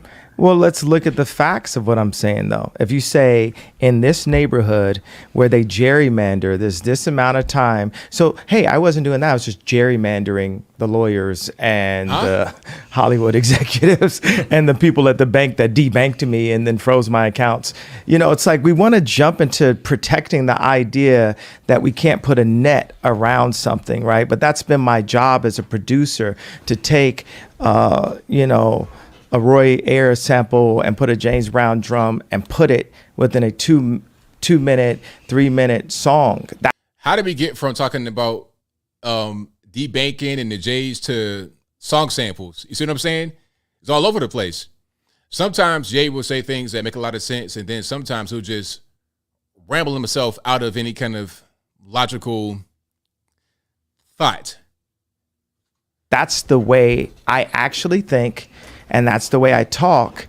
And now this morning, I found out that they were trying to put me in prison because what they did was I moved $140 million into JP Morgan. And I said, I want to talk to Jamie Dimon. Like, look at me. I'm just going in naive, multi-billionaire, like, maybe Jamie Dimon will let me in on some deal flow. Wrong. And I'm just like banging my hands like, I want to meet with Jamie. And I start complaining online, and then they debank me for complaining. And so I'm about to get debanked. They're like, you need to go to Trump's, the bank, AXO, whatever, you got to go. And I'm like, I've been trying to buy my own bank for the longest. And then we figured out how to get my own bank. It's like 50 million, 75 million. So I'm about to buy my own bank. But then as they're about to take the money out, here comes Adidas with a $275 million bill for marketing funds that they agreed upon. See what I'm saying? Like, what are we talking about here? We're talking about Adidas and personal business dealings and whatnot. But the question was the dinner with Milo and Nick and Trump. That was the first question. Then we got into the J's. Then we got into music samples. Then we got into debanking. Then we got into his tax debt. Then we got into Adidas and marketing and all kind of stuff. Let's focus on one thing right here. You see what I'm saying? Like, what are we talking about exactly? Of course, Ye is bankrolling Milo Zealand's, and of course, anybody around me is bankrolling. Okay, they're on a private jet that was on Kanye's dime. I bet Milo did not pay one red cent for anything for it, like, because Kanye is the guy with the money. Kanye's being used here, and it's really unfortunate that he's being used because I like Kanye. I don't like him being used by people. I think he's kind of naive to what's happening here, and it's really unfortunate. He'll drop Milo in them pretty soon, and it'll be kind of bad when he does. Because I said to them, hey, I'm the marketing, give me the marketing fund, which proves by the response they got when they, stole the designs and said, we're going to not call them Yeezys anymore. So this is what I was already fighting Adidas for. So I'm fighting Gap, get out of Gap, fighting Adidas. And then I deal with this little bit of noise from, Zionism from the fashion world, where they use this plant named Gabby, who's obviously like some kind of CIA agent, knows nothing about fashion. This is a certain thing. When someone can't dress, you know that they're not like a fashion person. They're just there as like the society, like the control that they try to use with celebrities, which has now been broken, right? Now we're into fashion and plants and spies and stuff like that. Okay, cool. That's what we're on right now. Because where it broke. Okay. I want to get on like LeBron in a second, but I'm going to come back to this and just talk about this morning where. Now we're on LeBron, and now we're back to this morning talking about a tax bill, or he might get debanked, or he is debanked. I'm not going to mention her name because she's a nice lady, but someone at Cohen Resnick tells me, and I tell all of my finance people, never use the term a lot, but they said, okay, you're going to have to pay a lot of taxes. And that made me feel like they're just like waiting, like we finally got them. Now, I'm stopping them quite a bit to interrupt and talk, but notice Tim Pool's not saying one word. He's just letting them ramble, not saying a word. He'll only interrupt, or I would say not interrupt, but interject when he pauses. That's the only time. He's just letting them ramble. Finally can put him in jail. And I was like, can I still run for president in jail? I found out I could. So I was like, okay, that's fine then. It'll be okay. But if you were Jeffrey Epstein, they wouldn't touch your bank account. They would allow you to break the rules, regulations, just like JP Morgan and Chase did, just like Deutsche Bank did. So there is an issue to bring up with that. But when it comes to the race stuff, I think this is an important discussion to have because I have to complete this thought. You guys got to. Okay, go ahead. So he paused for a minute, and then he just wanted to kind of like help the conversation go along. Ye is like, I wasn't done with the thought. So Ye is not really trying to have a conversation, because if I call into a show, or if I'm on a show and I talk for a while, I understand I got to kind of pass the mic a little bit. We got how many guys in here? It's not just me. You got 2 guests with you, Milo and Nick. Okay, so you got 3 guys total. Then Tim and you got like 5, 6 guys on the mic. You're talking for 5 minutes at a time, 10 at a time, 20 at a time, nonstop. Pass Mike, he's inconsiderate of where he's at. Again, if you want to ramble for a 3-hour period of time, do that on your own show. Don't go to a show where it's a podcast where other guys talk and you just talk and ramble. Go ahead. All right, because I'm talking about literally finding out that they were trying to put me in prison this morning. Watch this. So This morning? Yes. So not come to my house this morning, but I found out, okay, so they put a $75 million hold on 4 of my accounts. And then they said, you owe a lot of taxes. Took me like 6 hours to find out how much a lot was. They said, well, around $50 million. Now I'm going to different CFOs like, okay, so would this be tax evasion? Because I'm obviously not the most financially literate person on the planet. I was just a child, basically. Like when you become famous, you stop growing at that point. I became famous at age 24, and I had handlers around. I had my mom around, different things. And it was always like you go from one handler to the next handler to the next handler. Like Milo, he's the next one. And Milo's going to be your absolute worst handler ever.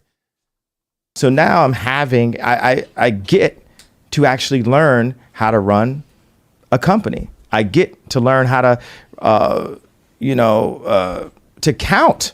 Really, I was like Pablo in a movie. It was like I didn't even know where to put the money. Like literally making $300 million cash, but you're just like a high priced. We're not going to use the S word just because it's like too passe to use it. But it's like next year I was supposed to make $500 million in royalties, and like no one needs this amount of money. But when I would work on homeless shelters and ideas, I'd have a contractor, we won't say what race, and they'd be tearing down the contracts. It's all about, position. It's not about the amount of money that you have. And, to come in here, I feel like it's a setup to be like defending. I'm not going to go through another, like I'm literally going to walk the F off the show if I'm sitting up here having a, talk about you can't say that it was Jewish people that did it when every sensible person knows that. I mean, Jon Stewart knows what happened to me and they took it too far. It was like American History X. Like my head was on the side of the curve and the exact people that I called out kicked my head. We found out that my trainer was a MK Ultra Canadian intelligence. He worked in the defense research and development in the Canadian military, essentially working on psyops Who's in this the guy? Canadian military. This is Harley Pasternak. Yeah, what I'm saying is, look, they tried to medicate me. I was exhausted. They wrongly diagnosed me. See what I'm saying? He goes on and on and on and on. Like, if there's never anybody that says anything, he'll talk for 2 hours, 3 hours, just on and on and on and on and on. Now, I'm trying to get to the point where he's talking about he lost his train of thought and forgot what he was going to say, and then we're going to get to the very end. So y'all just hang in there. But see, now from watching what you watched thus far, do you think Tim Pool was interrupting Kanye? Do you think Tim Pool did not let Kanye talk? Do you think that, just from watching this, like, just take me out of it, take what I'm saying out of it, from watching this, do you think that Tim Pool was interrupted? Do you think anybody interrupted Kanye? The other guy that was right there, the co-host, was helping them at certain points, giving them certain facts. When he asked him a question, give him certain facts, but there's no interruption. He's just being allowed to ramble. And that's not really good for a podcast, just to ramble and ramble and ramble without any kind of direction. I'll talk for a while on the podcast, but I'm going somewhere. I'm going to a particular place. I'm talking about a particular subject. I'm not going too far off the reservation and going from here to here to here to there to there to there. That's not how you talk, because people can't follow it. They don't understand what's going on. It's just really off-putting for people.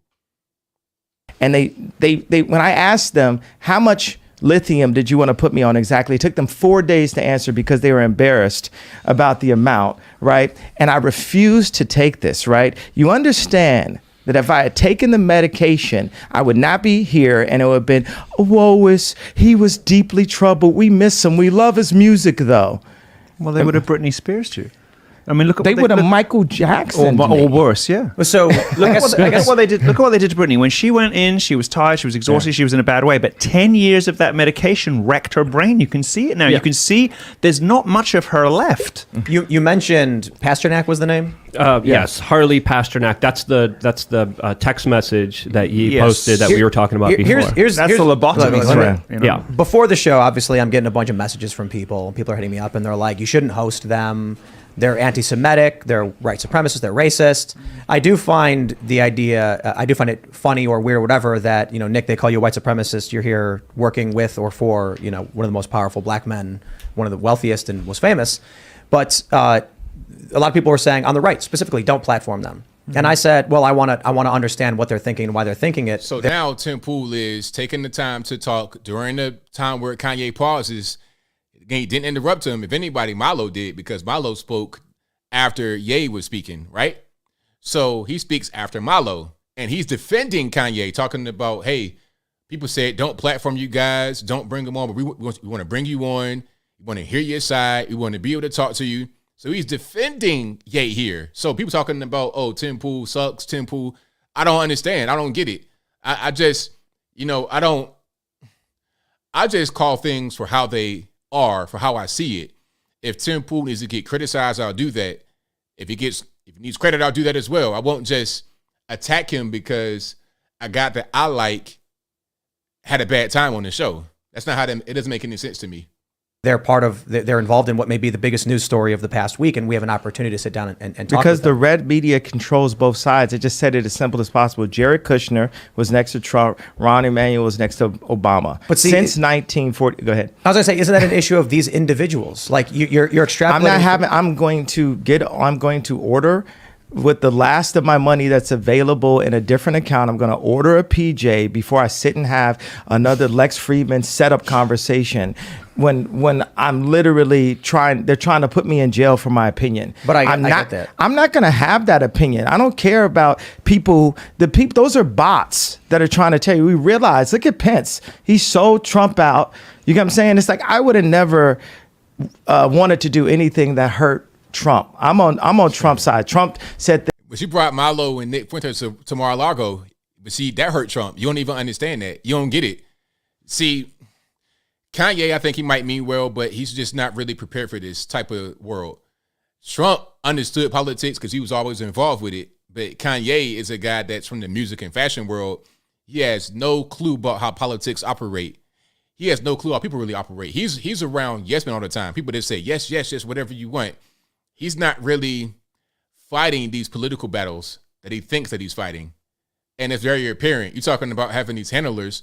Milo is a handler, and he's probably going to be the worst one you ever had, for sure. Things that hurt me. He lied about me, but I mean, he's known for lying. And when people used to tell me that. So he just said that he doesn't want to hurt Trump, but he just said that Trump's known for lying. Did you hear that?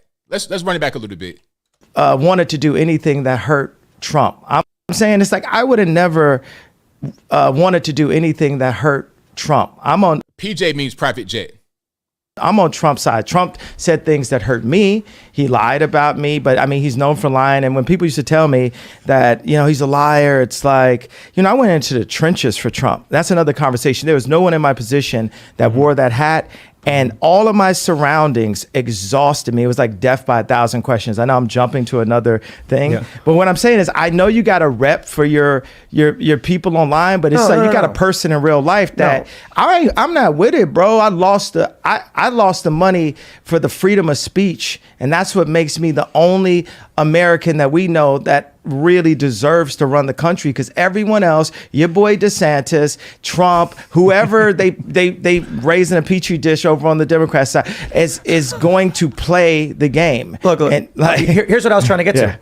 But see, the funny part is that everybody got to play the game, including you, because guess what? You're not in this world by yourself. It's other people. And I ain't talking about just the political. I'm talking about your constituents, your normies. They don't want to hear this. Normies don't want it. They want regular, clean cut, kiss and maybe shake hands. They want the regular normie guy. That's why a guy like DeSantis wins. That's why Glenn Young won in Virginia. Do you think that you could have a guy like Kanye, anywhere close to what Kanye's doing, win in a place like Virginia, where 1/3 of the population is in DC metro area? Very, very, very, very, very blue place. One of the bluest places in the whole country, Washington, D.C. 1/3 of the state is in a very, very blue area. Could you win as a Kanye West in Virginia? Absolutely not. You got to have Glenn Youngkin. Why? Because the people want him. They don't want you, sir. Because what you're talking about is just too extreme for most people. For me, I don't care. I've seen pretty much anything. Nothing really surprises me anymore. But I'm not a normie. Many of us are not normies here politically. But the average normie does not think like this. They don't like this stuff. It's just a fact. You can make them like it, but what if they don't? What you gonna say? Oh, you wrong? Oh, okay, well, check it out. I'm gonna vote against you. Now what? You went right into the anti-Semite thing. I think it's something that should be talked about. But if you start bringing this up, you're going to ask my opinion on it. I'm going to disagree with you. I didn't ask your opinion on it. You jumped into it. But I don't care about your opinion. I like your opinion on how we win an election, but I don't care about anybody's opinion, bro. I lost. They tried to put me in jail. They blocked $2 billion I had. Like what I told Farrakhan, I said, look, is it anti-Semitic for me to say his name out loud? Like I told minister. The minister. Like I told Obama met with him too. Oh, he was. Yeah, I mean the Jewish people allowed Obama to meet with the minister. So Farrakhan said, well, did he have the money? The contract for the next 4 years, if I hadn't done anything, would have been $500 million a year for 4 years. What I was fighting for was the IP, so my children could, I'm sorry, just sometimes I think about. See what I'm saying? He's lost in his own thoughts. He's lost in his own thoughts. This is what I'm talking about. And he displayed that throughout the entire interview, going from thought to thought to thought to thought. So much, his mind is just all over the place, and it gets lost. 7 thoughts at one time, because anything I see, I come up with like 7 answers to it, and then just choose what it is. But the thing is, when I said my children, the reason why my brain kind of blocked, because it's like God is saying, your children are going to be okay. Baby mama's got money, right? God is using me. He's breaking me down, removing all of the, richest person, all of this, so I can serve him.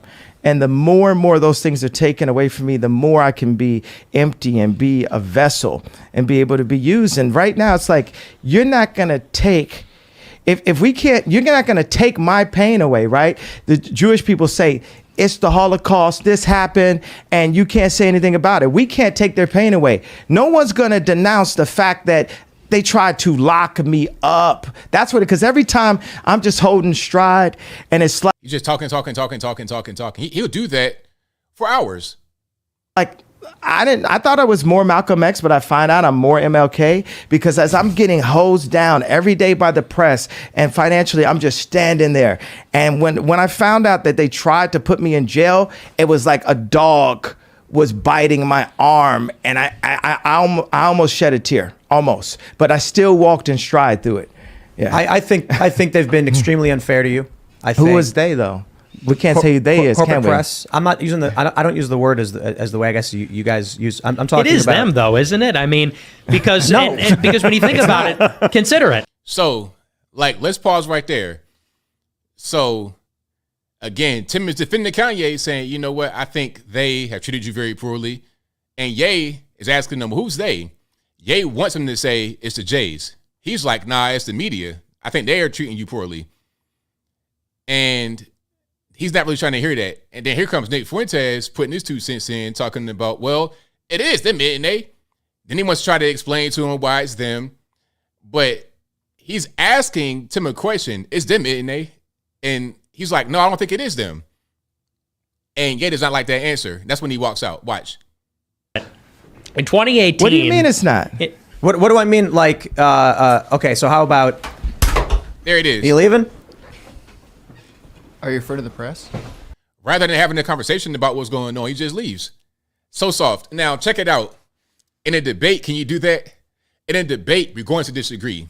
Okay, let's say we have a debate. There's not much more. At that point, he leaves. So does Nick. So does Milo. They all leave. And then Tim talks about some other stuff for a while. So within 20 minutes, 21 minutes, 14 seconds, Ye was gone.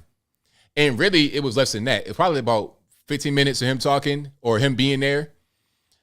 Out of the 15 minutes that Ye was on screen at all, he spoke for 8. And again, you got different mics. You got Tim Pool with a mic, the co-host with a mic, Milo with a mic, and Nick with a mic. Ye was the dominant speaker throughout the whole situation. It is what it is.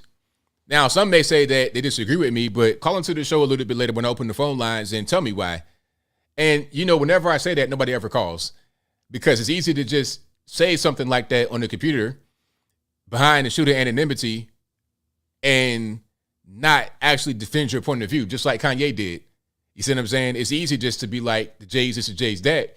But then when you get challenged on it, you want to run away because you don't really want to defend it. You just want to have somebody to blame for your problems. That's Kanye.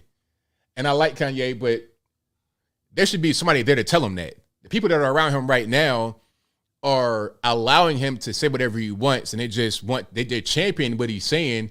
They agree with him without any kind of kickback. So they're allowed to stay around him. They're allowed to be part of his circle. They're allowed to be bankrolled and funded, whatever it is. But then when they disagree with him, oh, okay, I'm going to discard you. How are you going to do that in a debate? So let's say Kanye becomes part of the RNC, like the primary cycle, which he won't. It's not going to happen. But let's say he does. and he gets to the debate stage. How are you going to have a debate? What you going like? Are you going to get on there and do a soliloquy for 15 minutes talking about my kids and getting debanked in the J's? Is that going to be it? Or will you have one question? Kanye, what's your fiscal policy? You got 1 minute. Okay, and then you got guys jumping in, debating you. How are you going to handle that? It's crazy. It's crazy. So it is what it is. So that was the whole thing with Now I want to see where Kanye ends up next. Is he going to do actual podcasts? Is he going to do interviews? Is he going to go on television? I think he's pretty much finished as far as having a platform. I think that's done. And this is the reason why they said they didn't want Kanye to be platformed. This is the exact reason why. I say you should platform everybody just so they can show, so they can talk about what they want and tell you why it's right. I want him to explain why he's right. And that's why I said to Tim Pool, or I was saying that I wish Tim Pool would ask hard questions. And he didn't really ask hard questions. The reason why Ye left right there is because Tim did not agree with Kanye. That was it. It wasn't even about a question he was asking. It was about a disagreement. He said that it's not them, the J's, that are ruining his life. It's the media that are treating him badly. And he didn't like that. That's why he left. So you guys let me know. Bob Bobson says, doesn't he know Milo is 1/4 Jewish? Probably not. He don't know who Milo is. We know who he is, but he doesn't really know. Somebody in Alex Jones' camp knows. I think people are using him. They're using them. I think maybe Milo has somebody in Alex Jones' camp, and then they said, okay, great opportunity. Let's link Milo. Let me give Milo to Kanye. Boom, here you go. Okay, let's give Milo to Kanye. You know Milo likes black guys anyway. Give him to Kanye. And then here comes Milo. Oh, great opportunity. I'm gonna use Ye to infiltrate Mar-a-Lago, and I'm gonna bring Nick Fuentes, a known toxic person in the troll with me to do it. And then what happens the next day? Trump meets with white supremacists, white nationalists, and admitted pedophile in Mar-a-Lago. Too easy. But anyway, I digress. If you like what you're hearing so far, please give the video a thumbs up, like the video, share the video, do all that good stuff. I did not get to a couple different topics here because we wound up just covering that whole segment right there. Balenciaga and what else was it? The Biden official with the felony theft. I may cover that next time, but I'm gonna open the phone lines right now. Well, matter of fact, hold on. I got super chats I need to read right quick. Then I'll open the phone lines. The number to call is 434-658-1220. Again, 434-658-1220. Y'all hang tight while I read the super chats, and then we get the phone lines open. But yeah, that whole thing was a mess, a complete mess. I mean, I'll say it again. I don't want to keep repeating myself over and over, but I like Kanye. But I think Kanye has bad people around him. He's easily influenced. And I think once he realizes what's going on and how he's being handled, that he'll kind of go a different direction. That's my opinion. I don't think he understands what's going on. I see it because I'm involved with this political stuff very deeply. I know these guys. I know about Milo. I know about I've met all these people. I know who they are. I know what they're about. He doesn't know, but he'll find out soon enough. A lot of you guys don't know as well, but you'll find out soon enough. You'll know that I'm right once it happens. But anyway, I digress. Thank you to Mazda036 who says, hello, ABL. Evening, everyone from Great Britain. Killer show. Thank you for that, man. I definitely appreciate you. Thank you to Maniac Maynard who says, yay, ? Is he a little crazy? Will he just steal votes from Trump? He won't get anywhere close to a nomination. The best he'll be able to do is run third party. I don't think Trump will win a nomination either. I think it'd be Ron DeSantis. If DeSantis runs, he wins a nomination, in my opinion. So I got two scenarios for Trump. If Trump runs against DeSantis, like if it's just them two in the primary, which it probably won't be, DeSantis wins. If it's Trump versus like 35 guys in the primary, Trump wins because Trump's core base is bigger than anybody else's core base. The problem is that his core base is not enough for him to get over the hill and defeat a strong Democratic candidate. That's the problem. So if you put Gavin Newsom in there with some random lady for his vice president, he's not going to be able to succeed, in my humble opinion. Maybe I'll be wrong, but I don't think so. Because I understand how normies are. You see, when I talk about elections and stuff like this, I don't look at it from my point of view. I look at it from the point of view of a normie. Regular, everyday, ham and egger. Shout out to Greg Adams for that one. Regular people, they don't think like how we think.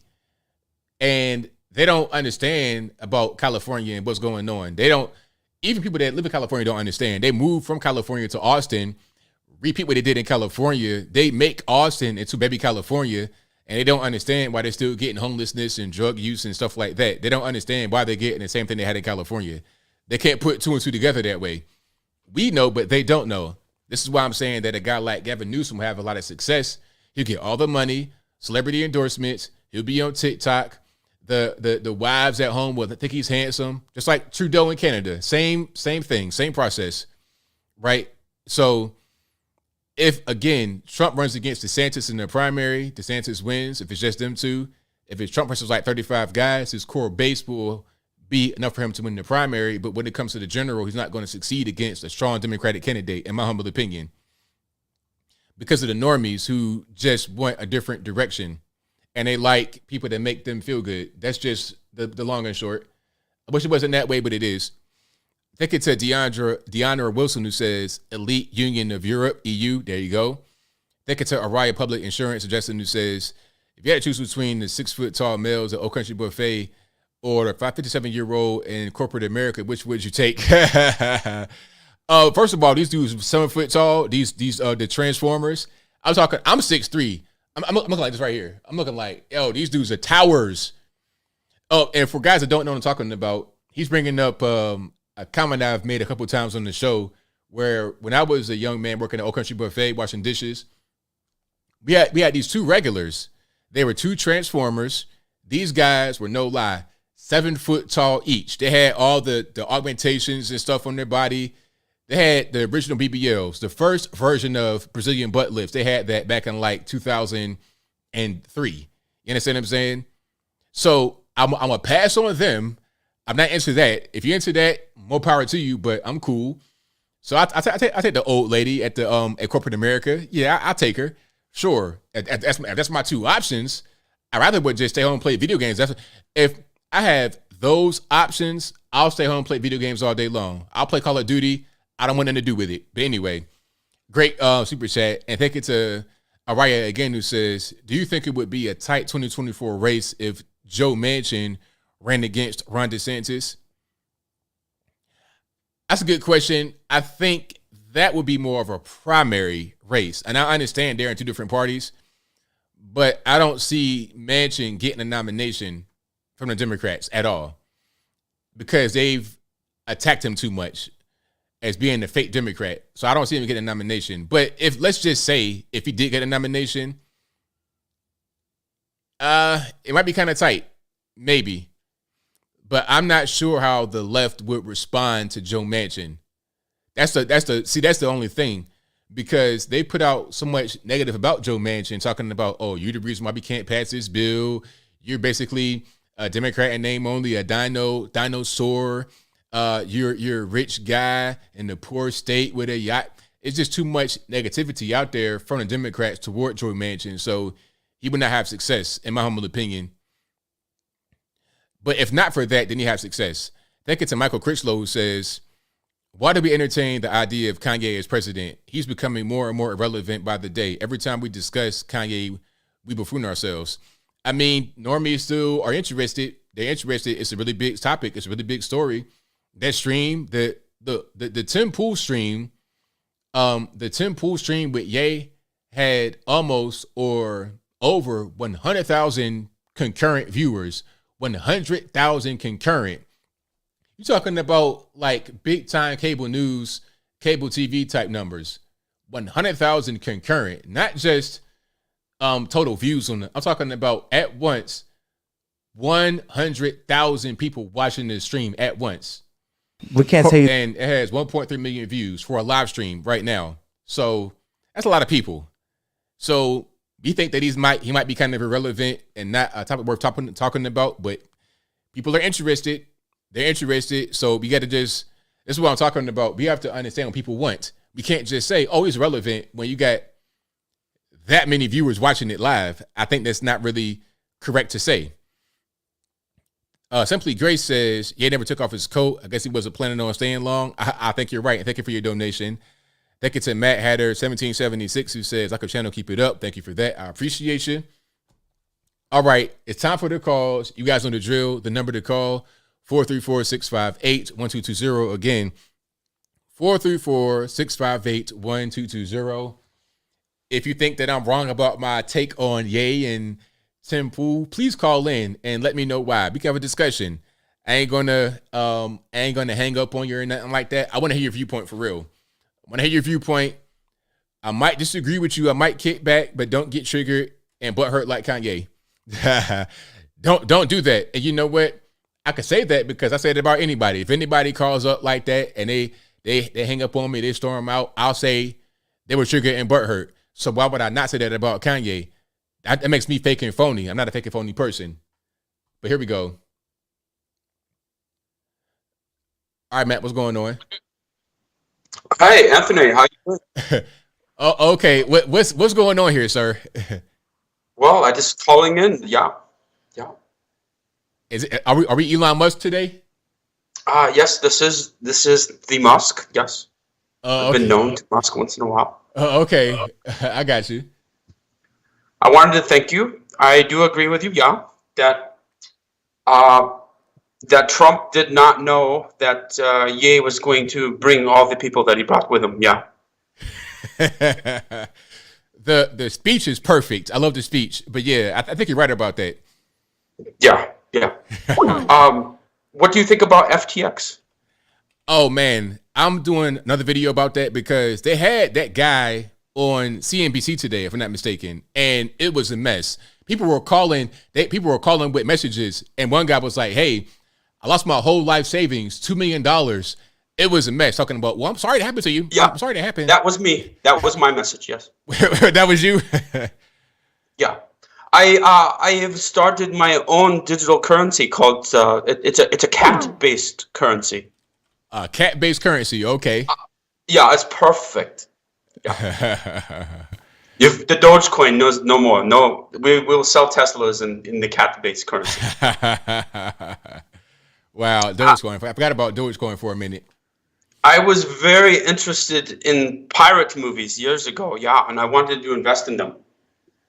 Oh, okay. Interesting. And I had a meeting with Disney at the time.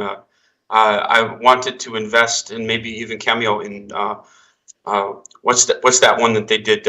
Not Treasure Island, but what's the pirate meeting? The Pirates of the Caribbean. Yes. Yeah. And I had a meeting with them, and I thought I would bring in Kim.com because he had a pirate company. And Johnny Depp just got out and walked out just like Kanye did during that meeting. Yeah. So I hooked up with Amber Heard because of that. Yeah. Okay. Yeah, that makes sense. I have a non-binary PC developed. We were going to work on our own iPhone, but because of the Apple trying to get this off Twitter and that kind of thing, but we have a non-binary computer that we're doing. It's a gay PC, yeah. How is a PC non-binary? Isn't the whole thing about binary ones and zeros? Like, how does that really work? It's not so much how it works, but it has to be a very PC. Yeah. Okay. All right. Cool. Makes sense. Yeah. And I'm planning on purchasing the rights for a reboot of Who's the Boss. Okay. Yeah. I've gotten 99 problems with that charm, which is not one. Yeah. There you go. Right. There you go. Thank you for having me. Thank you for calling, Elon. I appreciate it. Yes. Thank you. Wow. You guys are hilarious, man. I'm telling you, creative. The most creative people on the whole internet are right here in this chat. So shout out to my man, Matt, a.k.a. Elon, for the call. I appreciate that. Okay, let's go to some more here. 954 to line. Who am I speaking to? Hey, ABL, this is Phil. My name is Phil. All righty, what's happening? ABL, first of all, I want to say shout out to you. I've been a fan of yours for a long time. I think you're awesome, and thanks for having me on. Thank you for the call, man. Definitely appreciate it. So, yeah, I agree with a lot of the stuff you're saying. I do think, I understand why Ye would walk off, though, because, he did the Lex Friedman interview. He sat through the whole thing with Lex Friedman. He did, a couple other interviews. And, it was all sort of the same stuff. I mean, this all happened. I'm going to be very careful about how I say this, but, he, in the past, he had, the George Bush comment. He had the comments on TMZ a few years ago where he said slavery was a choice, et cetera, et cetera. And then now, when he talks about a specific group, he's getting his bank accounts frozen. He's getting kicked off all, being deplatformed. He's getting, condemned everywhere. He's having, basically his whole life crumbled before him. And, I think that it's obvious that when he says, when he says the name of this particular group, I think it's obvious that he doesn't mean every single one of them. He's talking about a specific centralized, within media. And, I think he was tired of having to explain himself over and over again and having people like Tim Pool, which I do think that he was planning on leaving, because I think he knows what's up with a lot of these, more mainstream shows and stuff like that. And I do think it was probably more of a stunt than anything, because he's going to generate a lot more headlines walking off the show as opposed to sitting there and having a whole conversation. So, yeah, I mean, that's basically my thoughts. I agree with a lot of what you're saying, though, and I, again, thank you for taking my call. Thank you for the call, man. Appreciate it. See, the thing is, though, the problem with that is that Kanye is the one that brought up the whole thing to begin with. Kanye is the one that got into the whole Jay question. The question from Tim Pool was about the dinner. Ye decided to get into the whole Jay question. And then the only thing that happened was Tim Pool didn't agree with him. So it's like, what you want him to do? Just agree with you, be a yes man? And if he doesn't, you want to walk out? That's whack. All right, Les, what's going on? Hey, ABL, how are you? I'm well. How about yourself? Good. I can't believe it. You've gotten you hit the top, ABL. You have Elon Musk calling in now. That's crazy, ain't it? Everyone was laughing at the little pictures. Like, what the heck is going on? I was like, it's Elon Musk. Look, ABL got him on the show. I just wanted to touch on the whole EU with the Twitter thing. And of course, Kanye West, because that was like the longest topic you featured here right now today. Yeah. So the EU with Twitter, it's kind of, how could I call it? It's kind of like obvious why they're upset. Think about it. Elon Musk took away their, the deep state's what is it? What do you call it? Their bullhorn. So, yeah. I mean, it's evident they're upset about it, but hey, I mean, you get me? Like when they had that bullhorn, what did they tell us? Everything we said, at least the conservatives, it was all conspiracy theories. So it's kind of like, how do you like the taste of your own medicine right now? Right. So that, and then the Kanye West thing. So it was long, okay? But we all stuck by it. I was laughing. My oldest was just like, what the heck is he saying? I was like, it's just ranting. But, I did catch something. He did say that he feels that God is calling on him.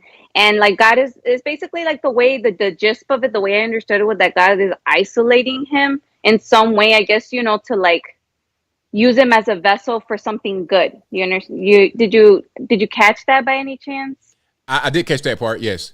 So in that case, with all due respect, especially on Kanye's part, it's kind of like, okay, so that to me sounds like a spiritual awakening.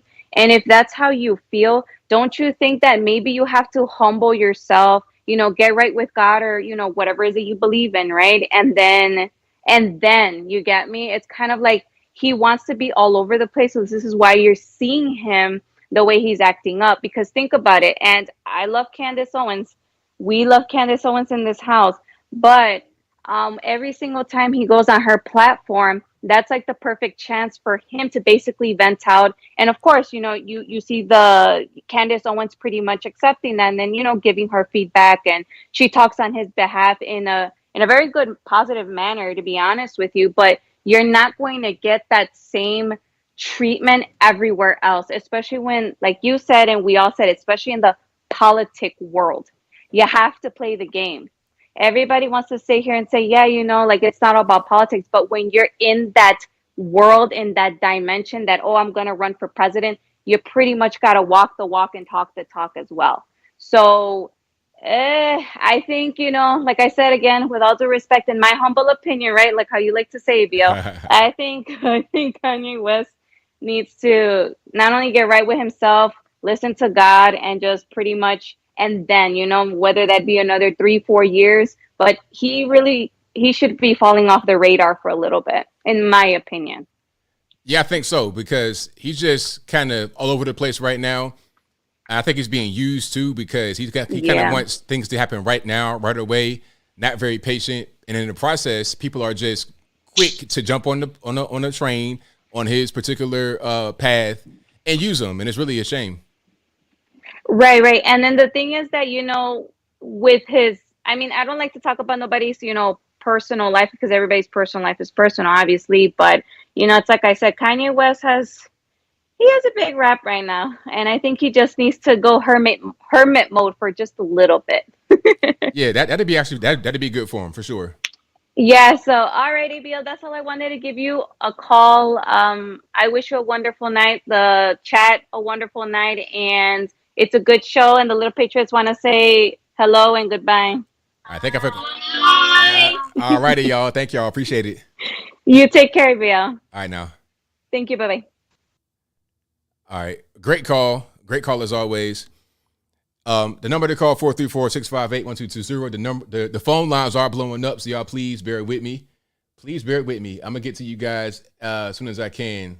Let's go to hold on one second. Let's try 636 on the line. Who am I speaking to?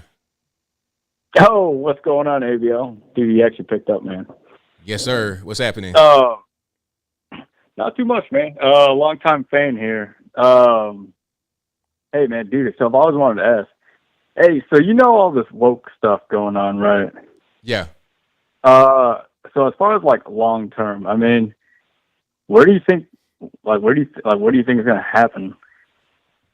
Like, I mean, like we see Ron DeSantis is trying to fight, like the wokeness, but I mean, is it to the point? Do you think it'll ever get to the point where the country will split? Is it? I don't know. I don't think so. I think I don't know about split, like as far as like secession, like losing states out of the union. I don't know if that's going to happen. I think what's going to happen is people are going to start to have to go one or two directions. They don't have to go all the way far to the left or kind of far to the right. And I think certain places are going to be far to the left. California's been on that for a long time, really. They kind of been cutting edge when it comes to leftism for a long time. So I think they're going to continue to be how they are. And then when the things that they're doing aren't really working very well for the average person, they got to go a different direction. But the rest of the country will not be. It's going to be a regional thing. I think we'll start to see the U.S. as more of a European Union. Like state? Yeah, states are going to be more like countries eventually. That's probably going to be what's happening. I mean, it's already pretty much here. Look at Florida. Florida is seen as like a really great place to be, and it is. People are flocking to Florida. Yeah. Like, it's not going to be the same experience in California as in Florida. So that's going to be more the thing. States would be more like countries, and it'd be less reliance on the federal government in the future, in my opinion. I got you. Okay. Yeah, hey, man. It was nice calling in. I really didn't expect you to pick up, but big time fan of your show. Keep up the good work, man. Thank you for the call, man. Appreciate you. Slava Russia. All right. Shout out to the caller. And you guys are the best audience anywhere on these internets. If you enjoy what you're hearing so far, please give the video a thumbs up, like the video, share the video, do all that good stuff. 856 on the line. Who am I speaking to?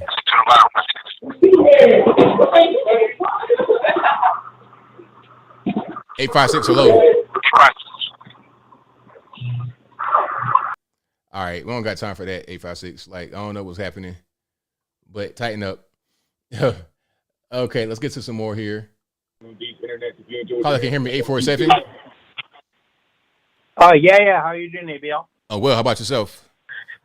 I'm doing pretty good. It's kind of funny. I'm not really good at talking or whatever. I'm not a good public speaker, but I called you about like 2.5 years ago, around the time you went to when you went to DC, with what was it, Renaissance Man, Candace Owens for the pro police march, right? Yeah, I remember that. That was in late 2020. Yeah.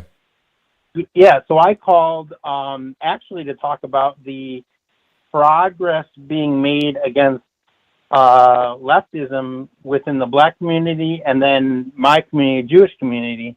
So I thought this would be interesting, given the current situation. I think this would be an interesting situation to talk. Again, like I'm a bad speaker, whatever. Oh, it's all good, man. Yeah, so one thing I wanted to. Okay, I'll just talk. So one thing I want to mention is, despite everything that's been talking, I read the comments, I see what a lot of people are saying, and they're always talking about, like, Jews own this much percentage of, whatever companies, they have this much wealth, they have this much of everything, this, proportionate to their population and stuff. And I'm not disputing that in any way, but what I kind of think about is like, so what do you do about it? Like, are you going to take like an identitarian approach and be like, okay, we're going to seize Jewish wealth, we're going to correct it? Like, what's the solution to that? And I feel like a better approach would be like, hey, like, why don't we work on laws that prevent like corporate interests from interfering with government? Because Jewish people are very like aware of the fact that we have like a lot of dominance in a lot of industries. And usually the most front-facing face of that to most people looks like wokeness. And that's not really the case. Like, that's like the top 1% of the top 10%. And that doesn't really represent what a lot of people think. I think if someone like, and I don't know how to explain this to me, I don't know what your thoughts on this are, but like, if you just went after like corporate greed or corporate like wokeness, by default you would knock out a lot of these elites that many of which happen to be Jewish. What are your thoughts on that? I think that's probably a better approach. I think that makes the most sense because honestly, you'd satisfy a lot of the Jewish people on the right, and you would satisfy a lot of the like just normie Jewish people or whatever without being so inflammatory. To be like, I get it. Like, I don't even doubt that all the people, like most of the people in Kanye's situation are Jewish. Like, they annoy me too. Like, they are bad representatives to me. It's like, I'm sure during the BLM stuff, if you saw a black guy throwing a Molotov cocktail into a car, you probably thought in your mind, that doesn't represent me. That's not who I am. Right. And so when I see a name like Epstein, when I see a name like Weinstein, when I see, Zuckerberg, like, I'm not like, it's not an own when someone on Twitter says to me like, haha, like, you're the degradation of society. Like, my approach is like, get someone in who just like says, you know what, like in an appropriate, like in a mannered fashion that everyone can get on board with, like, let's stop like private interest or anything like that, like from affecting government and infringing on our liberties. And you would satisfy a lot of people, you would accomplish the same goals, and it wouldn't offend, the Jewish people. Because if you were to, like, think about it this way, is I see a lot of people complaining about Jewish walls, Jewish power, and all this stuff. What is, like, to anyone who's listening to this, if your solution, like, what's your actual solution? What are you going to do about it? Like, you're going to, like create laws to prevent, Jewish people from optimizing their, like, generational wealth and, all these things that are supposedly, like, capitalist ideals. It doesn't make sense to frame it in like a religious or racial thing. I think by default, if you just attack the principle of wokeness and you attack the mechanisms of corporate media, you by default eradicate a lot of these like elites that happen to be Jewish, and therefore, I don't know. What do you think about that?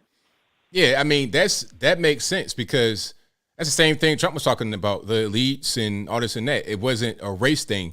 People generally don't like racist topics.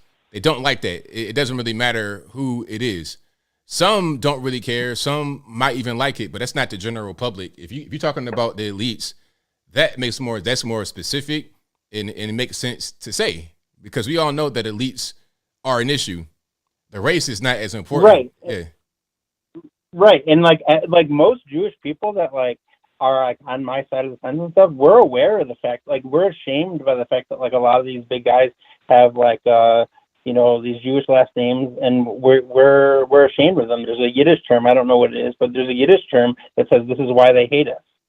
Right. And we utter that when we see these things. And the thing is, when crap, I'm not good at talking, but I think it's important though. Basically, when I don't know, I'll skip to it for a second. The second thing I want to talk about is well, caller. I don't mean to cut you off, but I got like limited time. I got to get to a lot more callers. So okay, no worries. Thank you for listening to me. You have a great night. I think you're one of the most nuanced, best balanced person on this stuff. So have a great night. Thank you for the call, man. I appreciate you. All right, yeah.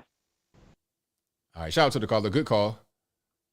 What he said right there made sense. I mean, that's just, it's kind of common knowledge. 678, you're on the line. Who am I speaking to? Hi, this is Lon. Hi, ABL. Thanks for taking my call. No problem.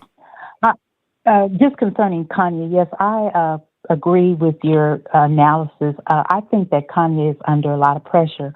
I also get what he's saying. He's intelligent, but I also think he needs to be under people that really care about him, and he needs to get alone and away from, I think, the people he's around. I definitely agree about that.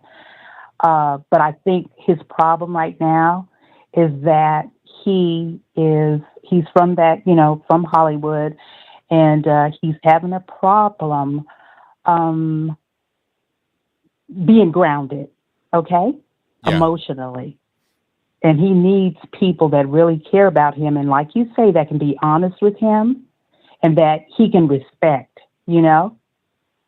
Absolutely. And I think that's the main problem. Kanye needs to get out of the limelight, and he needs to slow down and get away from this interviewing for a while, and so he can sort out his mind and his heart. And I think that's the main issue. I don't doubt that he might actually be hearing from God when he says that, but at the same time, he's going to have to humble himself, and just allow that process to go through, if that makes sense to you. Yeah, I definitely agree with that. That makes perfect sense because I don't really see like this direction he's going in right now. I don't see how it progresses into anything positive. He needs to just kind of fall back for a while, go back to the ranch in Wyoming he had and just hang out there for a minute and get his mind right.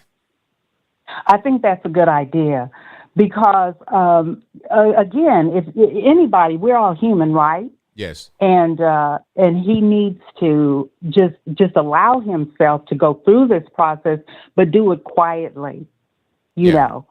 And so he needs somebody that cares about him enough to say that and say, you need to get alone. And that would be a good idea to go because now it's beginning to be a show, more of a show. And I understand his heart and I like him and everything like that. But I think it's not good for him what he's doing. And I definitely think he needs to get away from those two guys. Definitely. They're not like when he realizes how they're going to use him and just be all bad for him, it's going to be a hard pill to swallow when he realizes what's going on. So he definitely should get away from him right now while he can. Exactly. So if I could, if I was his friend, that's what I would advise him to do, to get alone, journal, And if he's really serious about, his relationship with God, then let God talk to him. But he's going to have to do it if he says that he's following God's way. And then that might be a little tug of war because he's going to have to deal with his pride, his ego. And I think he has a good heart, but right now he's too emotionally wound up. That's right. Okay. And is that the only topic you were talking about tonight? There was some more stuff. I mean, if you have, I got a little bit more time for you to get into one more. Okay. I'm going to say this really quick. Excuse me. That thing about him and Trump, I think that's overblown in media propaganda. I kind of sort out what I think is just political propaganda and stuff like that. Things happen. But I also do think that this is my personal opinion, I prefer to allow DeSantis to be governor and go through that season. I'm not getting on that train. I think he's an excellent governor, but I'm not sure the timing right now. Right now, 2024 is for him to be president. This is how I feel. And I give our President Trump a lot of kudos because of all the betrayal and things that he went through. And I believe that he is due to be the next president. He has faults just like all of us, but I sincerely think, I just feel like we have to be cautious about pushing DeSantis into that role. Because again, it might not be his timing. Maybe 2028. That's how I feel. But I'm not trying to call you back and for sure around 2024, because I think you guys are going to be astounded about what's going to happen. I really do think for Trump, it's going to be a replay of 2016 where people didn't think. Because ABL, I can't talk to you about the things that I know behind the scenes on this platform, of course, right? But right. There's underlying reasons as to why I'm saying that I can't address, and I'll just leave it at that. Well, thank you for your call. I definitely appreciate you. Okay, thank you. Bye-bye. All right. So we'll see. I don't know. We'll definitely see how this whole thing plays out. 972, you're on the line. Who am I speaking to? Hey, how you doing, Mr. ABL? This is Unifier TV. It's been a while. Yeah, man. What's going on? Hey, not much. Enjoying the show as always. I just had a couple statements and a quick question. I'll get to the question first. Do you think Tulsi Gabbard will ever either make her way to the conservative side or get to a big position in public office, like, I don't know, just bigger than where she is now, and start doing heavy work that would benefit the conservative side? Because I think, she's like middle of the way right now, right? Yeah, I think Tulsi Gabbard is kind of a sensible liberal. That's what she is. I don't think she's going to be conservative at all. Because, first of all, the way she grew up in kind of like, I don't want to offend anybody, but it's kind of like a cult-like environment. I mean, they can look it up on their own. I don't want to really get into that, but that's the first thing. Kind of like a hippie type of environment. So she's not conservative by nature. She's just more of a rational person. And so I don't see her going into conservative circles anytime soon. She could be on Fox as a commentator because she's kind of cool, but politically, I wouldn't vote for her. Okay. Because I haven't really figured her out all the way yet. But as far as the statement goes, I want to commend you because I think you're probably the only person that I follow heavily that didn't get into the whole Trump saying something about Candace, Trump saying something about DeSantis. You didn't get into the drama of it all. And I got to commend you for that because it was such a crazy situation that just came out of nowhere. And everybody was talking about it, but you didn't get involved. And I admired that because, I like the fact that you like to get all the facts first, figure out exactly what it is before you put anything out. And it's still so confusing. I don't even know what's going on. So I got to commend you for staying out of that one because I don't even know what happened with that situation. Yeah, I mean, I try to just speak about what I know. If I don't know about it, it's like, well, how am I going to speak on it? I got to have information. I got to have facts. So, yeah, I appreciate that, man. Yes, sir. I appreciate it. Last thing I'll say, did you ever look into Royce White, the guy who used to be an NBA player? I was asking you about him a little while ago. I don't know if you ever looked into some of his stuff. I've seen him here and there, like on Twitter, but I'm not really I don't really watch a lot of political people because I don't want to have their takes get into what I say. But I have seen them here and there. Okay, cool. Hey, look, I'll let you get back to the show. As always, man, God bless. Keep doing what you do. Yeah, like I said, my number one inspiration. And yeah, man, keep going. Thank you for the call, man. Appreciate you. Yes, sir. All right. Shout out to my main man, Unifier TV for the call. Let's get to some more here. 318, you're on the line. How am I speaking to? But I have seen him here and there. 318, hello. Cool. Hey, look, I'll let you get back to the show. 318. Oh, hey, how's it going? Everything's all right. You hear me? Yeah, turn the screen on the background for me, please. Oh, yeah, hold on. I got it. Is it better now? All right, we're good. Hold on, I still hear it. Turn it off in the background. Oh. All right, I think I got it now. All righty, what's happening? Oh, hey, ABL. This is Dom from Shreveport, Louisiana. Just wanted to say your channel and Officer Tatum definitely made me open my mind and more transpired to really see the conservative way of things. So I just want to say thank you real quick. No problem, man. Appreciate you for watching the show. Oh yeah, no problem. So my question is how would I say it? Apologize. I didn't expect you to accept my call. So just want to say think about that. So would you say the biggest factor of why Ron DeSantis might be the most appealing in 2024 would be simply because he seems to be, even though he's an established, he has a career in being a governor and a successful governor at that he has he believes he's really fighting for the values of the normal people, and compared to someone like Kanye, where there seems to just be a game for them, more reactionary based, something that the left is very guilty of. They want to just cause division. So do you believe that DeSantis is just very ideal because even though he's a politician, people really believe that he's genuine, that he's fighting for a greater cause compared to, and that's why someone like Kanye really has no chance at all to win. Well, the thing is, people want politicians. They want people that they think can actually govern and do things. People that have a track record of success. I mean, with Trump, even though he was not a politician, he had track record of success in business, and people knew who he was, and he was very aware about what politics was. So people wanted that.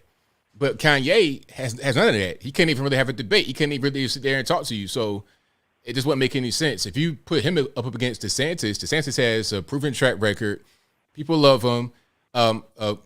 Was there for his state during tough times and good times. And I mean, it'd be a no-brainer. People look at him as a more capable leader, not Kanye West. And truthfully, I think anybody on the GOP side they put out there would be seen as a more competent leader than Kanye. So he just has no chance when it comes to that. And he has no chance to run on the other side either because they don't want him in. They've not had any kind of way. They've not embraced him. He didn't already embrace the MAGA hat and stuff like that. They've already cast him away as a fool and an idiot and an income poop. So they won't have him over there either. And third party, that's a losing battle. So there's no chance. I don't see a path for Kanye to do anything. And a guy like DeSantis would have a path because people love him already. He's established. Normies, they feel comfortable. It's a slam dunk. For sure. Yeah, you said it really well. I just believe that, I think it'd just be frustrating, when you have someone like Kanye and Nick Fuentes, and even Milo Yiannopoulos. I remember when I first started getting into Milo, he was still on YouTube before he got banned, but I just never appreciated the fact that I don't appreciate people that just want to be reactionary, or just say things just to get a reaction simply. And and you see that a lot of people, with the left, which is would really turn me off. Like when I was in high school a few years ago, it just doesn't make a whole lot of sense. And now you have people like them that are just hurt themselves, and so I think you pretty much nailed it. from what my original question was. I believe, Ron DeSantis, I mean, I understand people in Florida don't want him, to run because they want him to be, governor for the next remaining years. So absolutely. I gotcha. Yeah, sorry. I mean, I didn't expect you to take my call, but I really appreciate it. And, you, Officer Tatum, and even just like, I've been getting into like Thomas Sowell, like, and all of them, like, it's a great movement. And, I'm going to be out there always supporting and watching your content. So I appreciate it. Thank you for taking my call. I really appreciate it. Thank you for the call, man. Appreciate you. All right. All right. Shout out to the caller. Good call.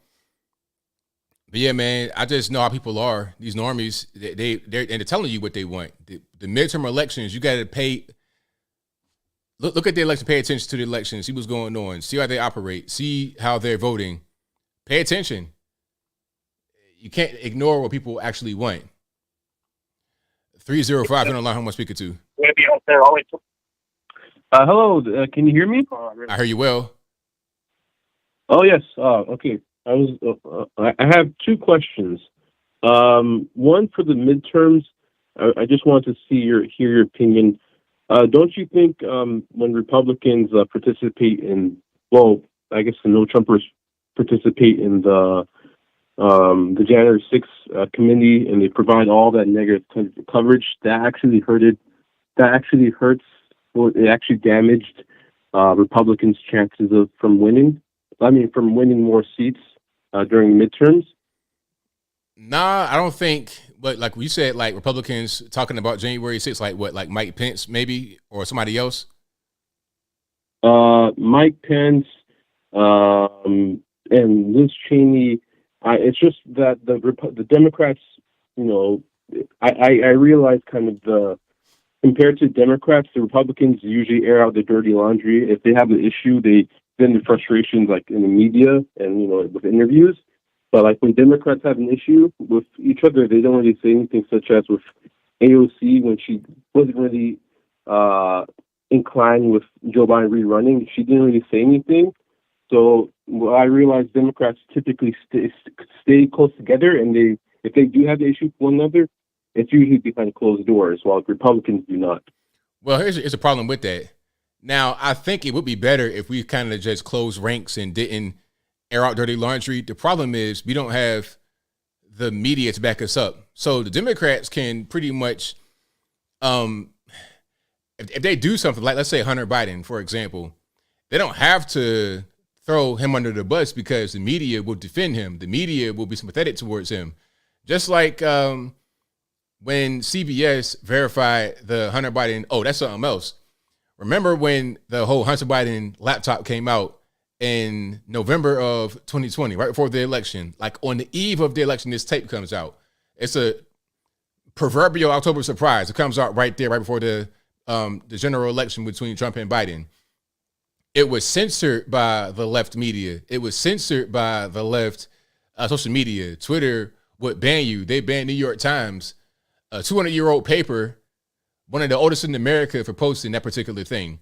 So they don't have to come out and throw Hunter under the bus because there's no story, right? It's been censored. You don't know about it. Nobody knows about it. Oh, we're talking about it on the right. Oh, you guys are conspiracy theorists. They've already been branded as conspiracy theorists. So they don't have to come out and throw Hunter under the bus. But meanwhile, we look at the media, January 6th, every single day. So we can't help but to talk about it, because if we don't, it's already out there for us anyway. The narrative's already been spun for us. It's not the same way as the left when they constantly get people to cover for them when they do things like this. We don't have the same luxury. So I would agree with you that it makes sense to kind of close ranks and not just throw somebody under the bus on the right. It's hard for us to do that when we don't have the backup that the left has. They have the media. They have the entertainment industry. We don't have that. Okay. All right. Okay, that makes sense. And now I just have one more question. With all the controversy with like the Nick Fuentes thing, so my question is, I recently heard that it's basically similar to my first question. Don't you think when I guess Mitch McConnell says, I think he says like white supremacy has no place within the Republican Party, and whoever runs, with these views will not likely be president again. Basically, attacking Trump. And then Marjorie Taylor, MTG basically saying, she denouncing Nick Fuentes as well, despite multiple pictures of her. Don't you think, regardless of how much the Republicans try, they still will be viewed as, white supremacist, racist? So what's the point of even of giving those accusations weight? Instead, they could have just done like what Trump does usually, deny and not take responsibility and, do whataboutism in that sense.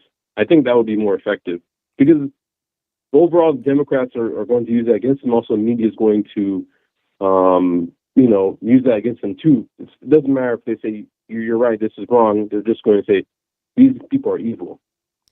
The problem is, again, with the media, they're going to say it regardless. So let's say Hunter Biden has dinner with some white supremacists or whatever. The media will be quiet about it. So there's no need to say anything.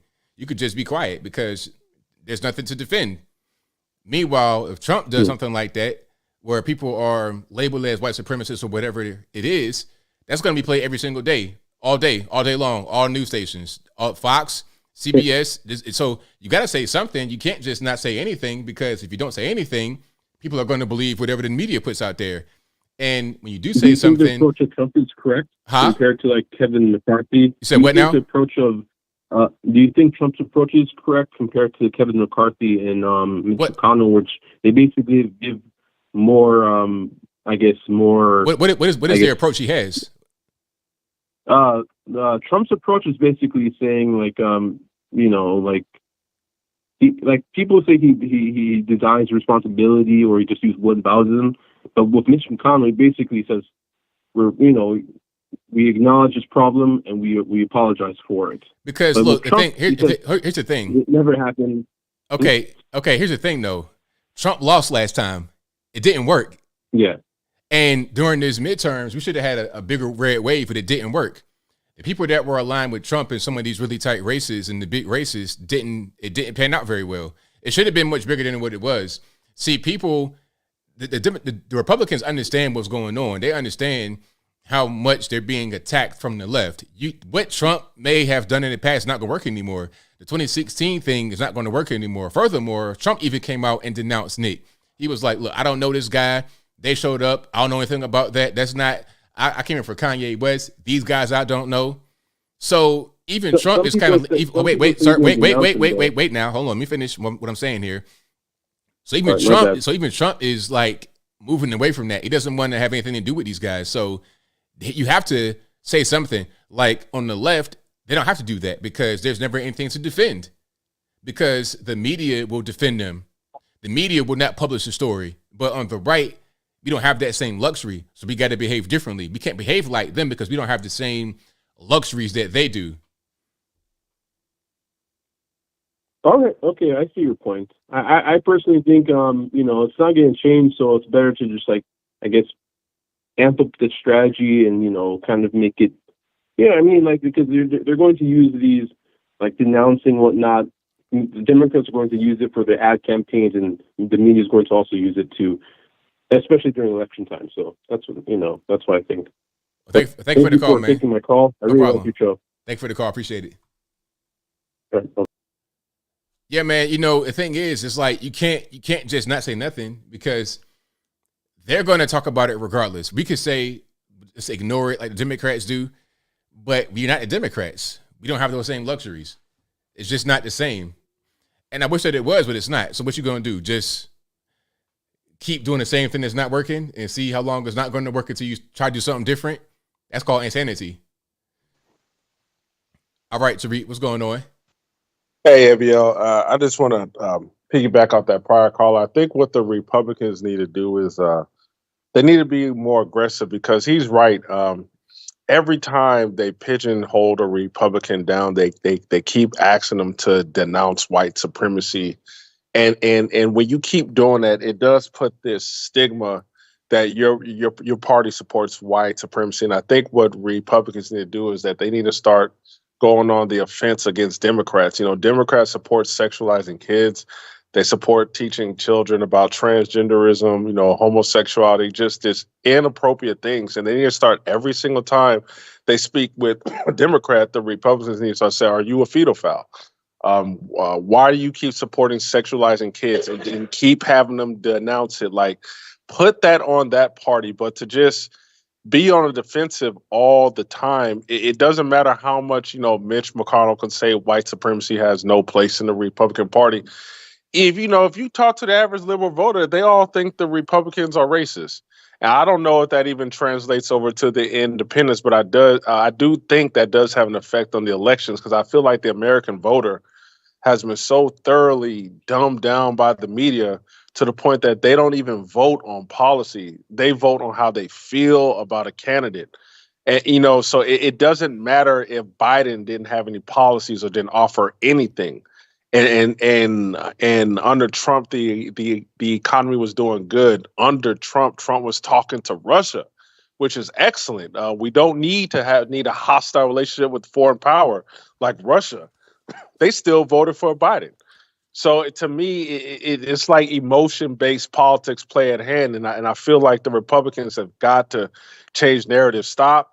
You know, if I was a Republican and, you know, they would bring up January 6th, I would say, can you read Trump's last 2 tweets, or I believe it was his last 4 tweets, where Trump said, be peaceful, respect the law, and then say, you know, what time in history has someone started an insurrection or led an insurrection telling people to be peaceful and obey the law? You know, put these liars on the defense, but don't, like, I wouldn't even you know, mention anything about no insurrection. That wouldn't even come out of my mouth. I'll be like don't be silly. That wasn't no insurrection. Like, seriously, people with no weapons insurrection, like, seriously, don't be stupid. Like, you know, you got to start making people think. But yeah, man, I just think the Republicans got to be on the more offensive. And the thing is, I do agree. I kind of do want Trump over Ron DeSantis, although I don't think he'll be a bad president. Because the thing is, we gotta get rid of these rhinos, man. The problem with rhinos is that they fight for nothing, and they're very traitorous. They are very loud. And it, to me, is that they would rather see Democrats in power in order to have the status quo go on, and they will act like they're some beholders of truth in the Republican Party. And I feel like rhinos are bringing down the party, and Trump has to call them out. Now, Trump, to me, he's got to be more strategic, because, man, that meeting with Kanye, like, I don't have a problem with it, but, man, like, you know, you got Nick Fuentes, and that's not going to change my vote. But I mean, it's like, I feel like he's not media aware at times, man. I feel like he does things and he doesn't realize how this hurts him in the media.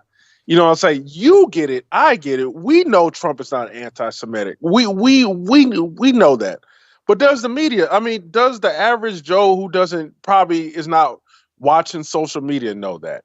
You know what I'm saying? I feel like Trump has got to get more aware of how the media attacks him and watch his moves, because he does not need this bad publicity against him, man. And, you know, the one last thing I want to say about Kanye, man, is Kanye is making all the wrong moves, man. That Timcast interview was horrible for him. It's like, dude, no one is talking to you, dude. Like, you are blacklisted everywhere, and then you go on this Timcast podcast and you start talking about the Untouchables, man. That's like me calling in your show and I'm saying all types of stuff about the Untouchables. That's going to put you in a defensive position, because you know what I'm saying can get you banned. Like, that can cause a lot of heat. It's like, dude, be more intelligent, be more respectful of the show. You can't expect Tim Pool to just agree with you on that topic.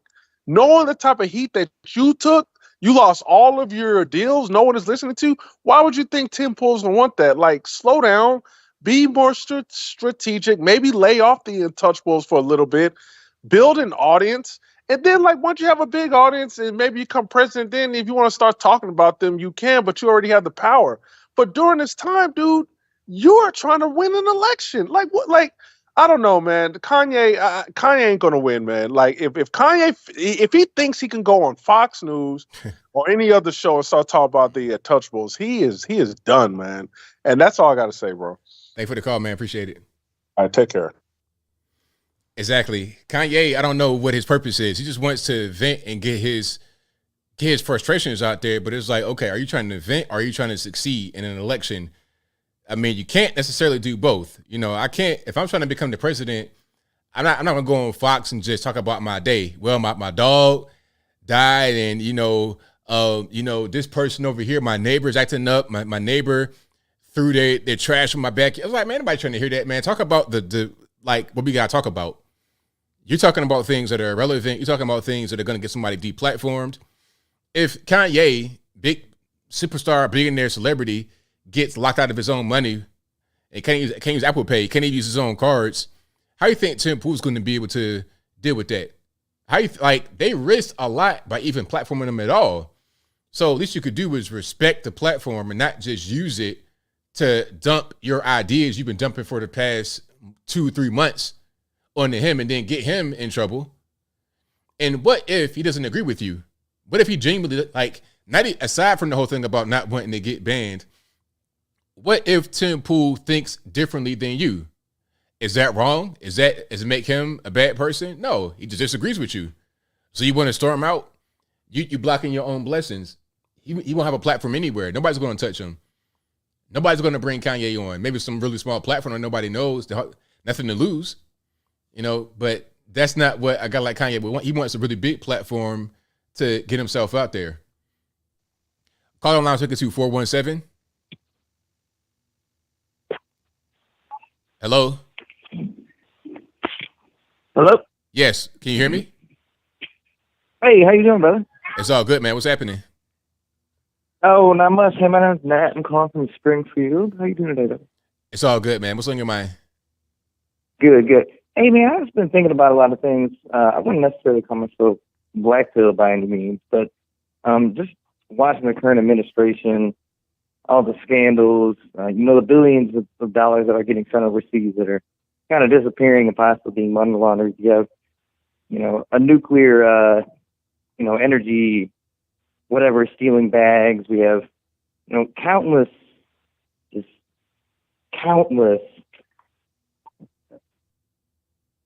Okay, he hung up. I don't know what happened. It might have been the call drop. Shout out to him. Yeah, keep on going here though. 985 on the line. Who am I speaking to? Hi, my name's Katie. How are you? I'm well. About yourself? I'm good. I want to talk about the Balenciaga stuff.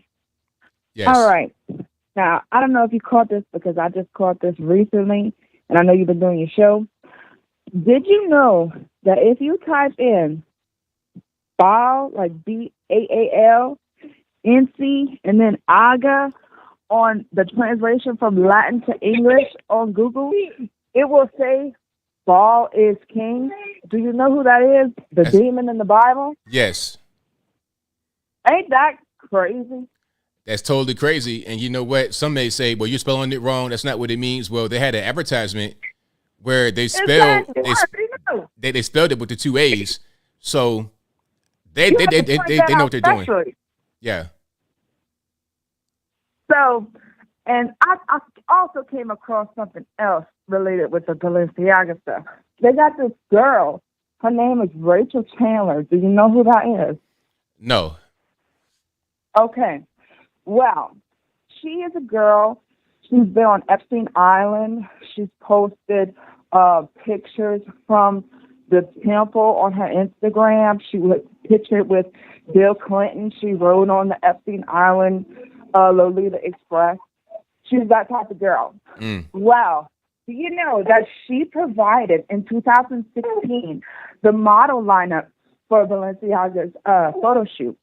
Well, if you look at these models, they look scared. They don't look happy. They look malnutrition. They have the dark circles. They look like human trafficking victims, okay? Now, I'm going to finish off with this. I know a lot of people talk about conspiracy, but guess what? The whole damn world is conspiracy these days. Now, with the stuff with the QAnon stuff, this person, whoever this is, posted a picture of her and said, this girl, her name Rachel Chandler, like as if Chandler means child handler. And he's saying, watch out for this girl when she hits the news. So, and I'm going to finish with this.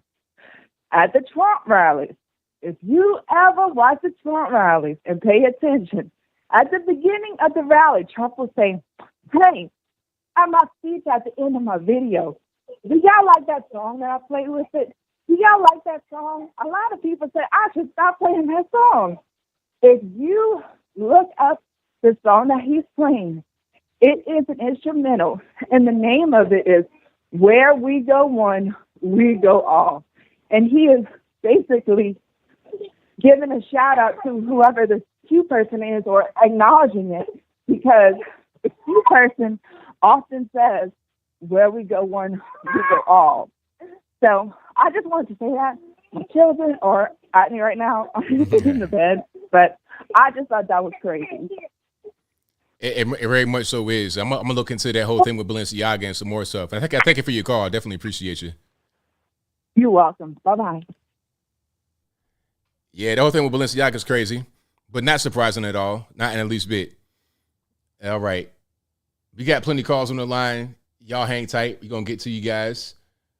Let's go to, all right, let me try here. 860, you're on the line. Who am I speaking to? Hey, Bill, it's Anthony, your Xbox. How you doing, brother? It's all good, man. What's happening? Hey, I'm kind of neutral on the whole Kanye thing. I wish the brother nothing but the best and all my love, but in all honesty, he's just a big distraction from the real issue. Right on. There's a little unknown court case sitting at the doorstep of the Supreme Court. The Congress failed to do their duty to uphold and defend the Constitution on January 6th, when over 100 congressmen said that the Constitution was under attack, and that they had a duty to put that election count on hold for 10 days and do a thorough investigation of the attack on the Constitution, and they failed to do that.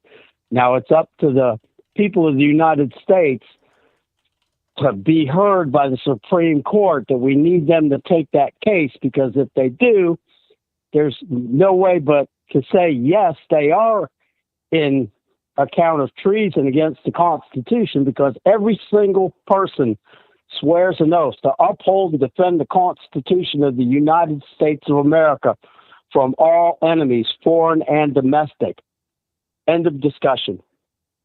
That's the sleeper big story that's sitting there right there in the background that nobody's talking about. But there is a video that explains it in great detail on Rumble, and you can find the links on Wimkin. I just don't have it with me. But that's one thing I wanted to get out there real quick, ABL. And then real quick, you know how I told you I would reserve my thoughts on why they're pushing this transgenderism on children?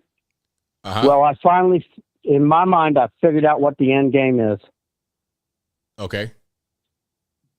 Okay. You remember about 2 years ago on the show, I said Klaus, the World Economic Forum, wanted to put the world under one central government with China as the role model. Okay. And Klaus Schwab just said that 2 days ago. I didn't know if you caught that, but getting back to the transgender issue, they're pushing it on little kids. Here's my take on it. These people are evil. And it come to me when I got unbanned on Facebook and I saw your meme about Twitter and Elon Musk. So I threw up my meme there, in the comments of your meme on Facebook, because I follow you on Facebook. So I hope you go back and look at it, get a kick out of it. No doubt. But when you give pre-pubescent kids puberty blockers. They keep growing, but their genitals do not. Correct?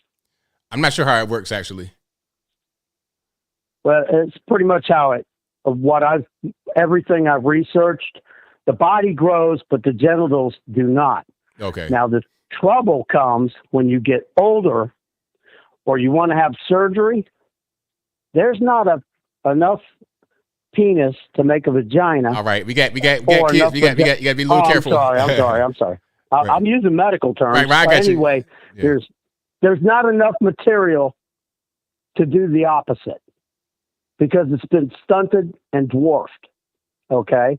Now, what this is going to cause is a whole group of young people that are suffering from severe depression because now they're mules. A donkey and a horse make a mule, and a mule can't reproduce. Right. So consequently, and you look at what Canada's doing, they're offering assisted state suicide. They don't care about age limit or nothing. Your hospital bill, if we do this surgery to save you, this is what the hospital bill is going to be. If you can't afford that, well, we can just, terminate you. Right. That's the thing, right? Okay. Oh, you heard about that. Good.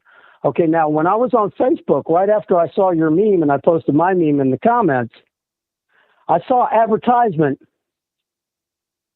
for the Pfizer vaccine for children.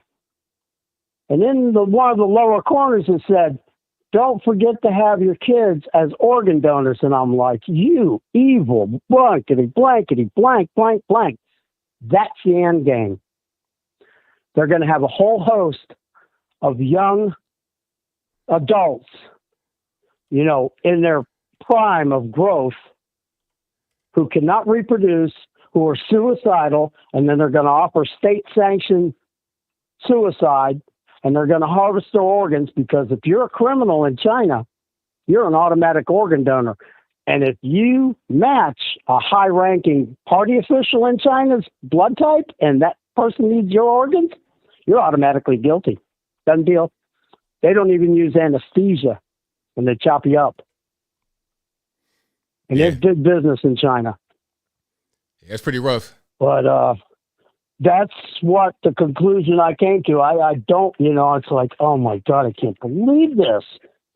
But when I saw that, make sure your kids are organ donors on that advertisement on Facebook for the vaccine, because, the vaccines are safe and effective. They told us they work. Right. Yeah. Follow me on that? Okay, so why would you want to have your children listed as organ donors? That's pretty crazy, man. 60. Yeah, because I'm 62 years old, and I never heard of that until you started driving, because the number one killer of children from from newborn to age 26 was the automobile.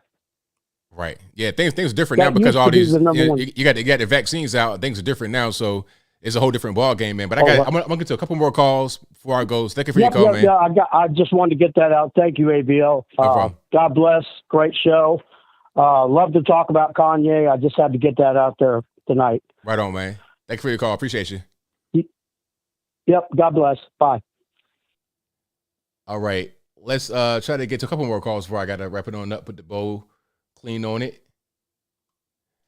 918, you're on the line. Who am I speaking to? Hey, what's up, baby?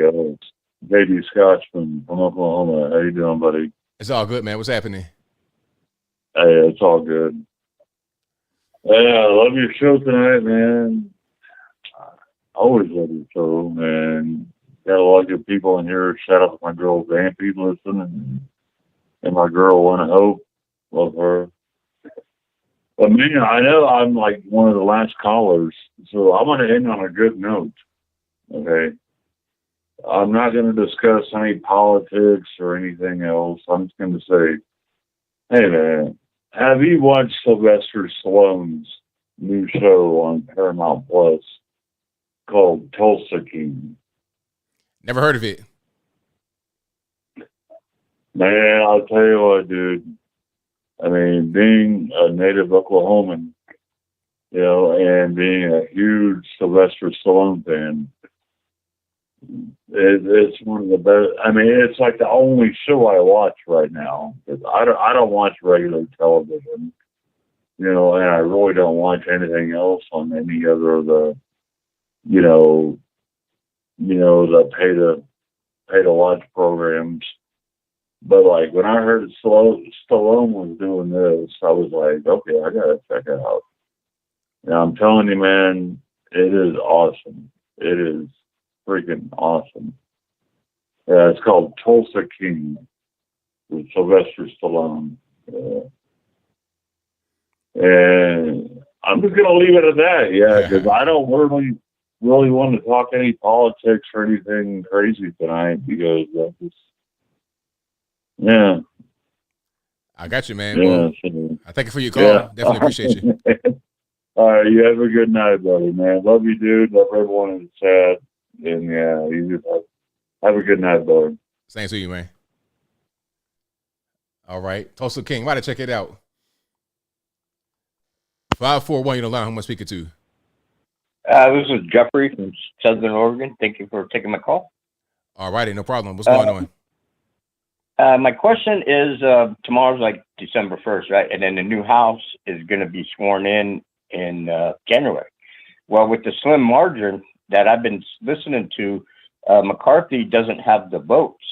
And my question for you is, they have like 5 that are holding out, and then some, I don't know, they're talking about more or whatever, but that's here and there. Is that, you think these 5 were holding out to get like super deals so that he can have them? Because it's such a slim margin, it could go back to the Democrats, right? I'm not sure how that would work. That's a really good question. I suppose it could if they voted for the Democrats. I don't know. I think that they may be trying to hold out for some things that they want. I don't really know why they're holding out, to be totally honest with you. So I don't really see the plan here. Maybe there's a particular reason. If they're able to get X, Y, and Z, then they'll go and vote. Aside from that, I really don't understand the purpose. Right, because, you know, the Dems always stay together. It's plausible denial, right? You know, that's their thing, right? Exactly. And just stick together and just lie. But, yeah, okay, yeah, it's just, it's amazing that the things that, I don't understand why they can't get together. They were talking about it, right, through the whole thing. Right. And then the big wave didn't happen, but it did for the House. You know, at least they won, but now I don't know. Like, I think you're right. They're maybe holding out to get some secret deals or whatever they want, right? You know, because the one guy, Gates, and I know the other 4, I just don't remember him. He's from Florida, somewhere district guy. But yeah, it's strange. Okay, that you answered me as best you could. Thank you. I appreciate that. Thank you for the call, man. Appreciate it. All right. Have a good night.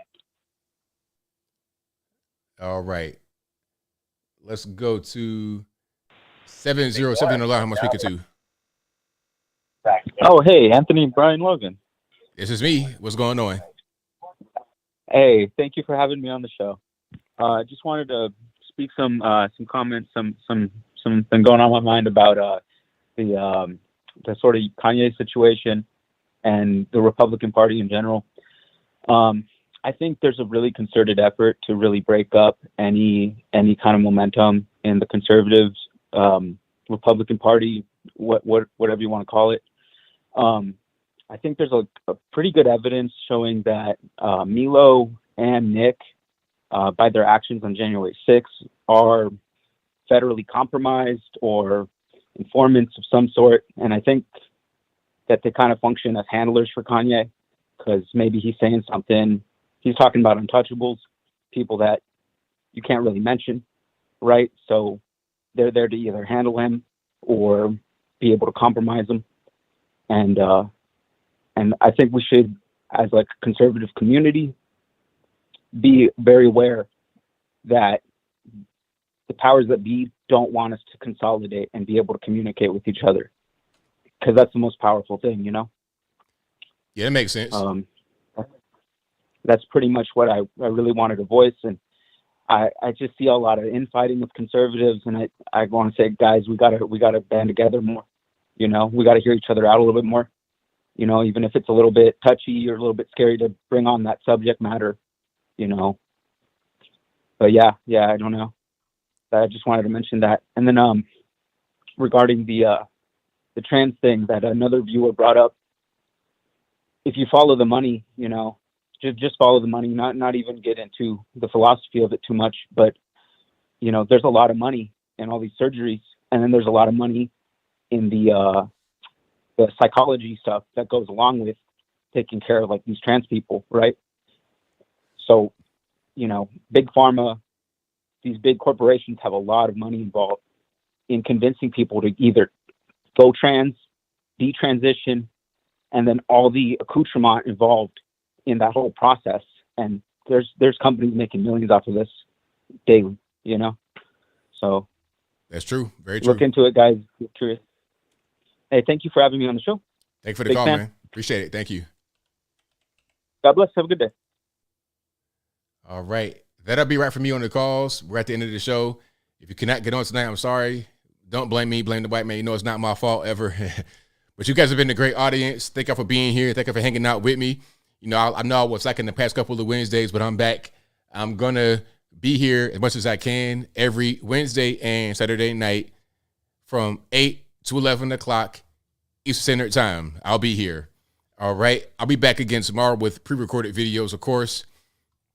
I think I'm going to do one about, what was that? What I'm going to do tomorrow, I already forgot what it was, but I got some stuff saved. So I got some stuff coming up that I'll be doing tomorrow. You guys just stay tuned for that. I got super chats I'm going to read right quick. Then I wrap it on up, put the bow clean on top. Thank you to, let me see, Toon She, who says, what program do you use to see all super chats? Well, I'm just looking at the back end of YouTube. You see, I can't really show you guys that right now, but when you set up a stream, when you're using YouTube, I use software. So I use OBS, and there's like a little back end thing right here. I can see our super chats right there where it says like viewer activity. Like I have a whole different thing than what you would normally see on just a regular YouTube page.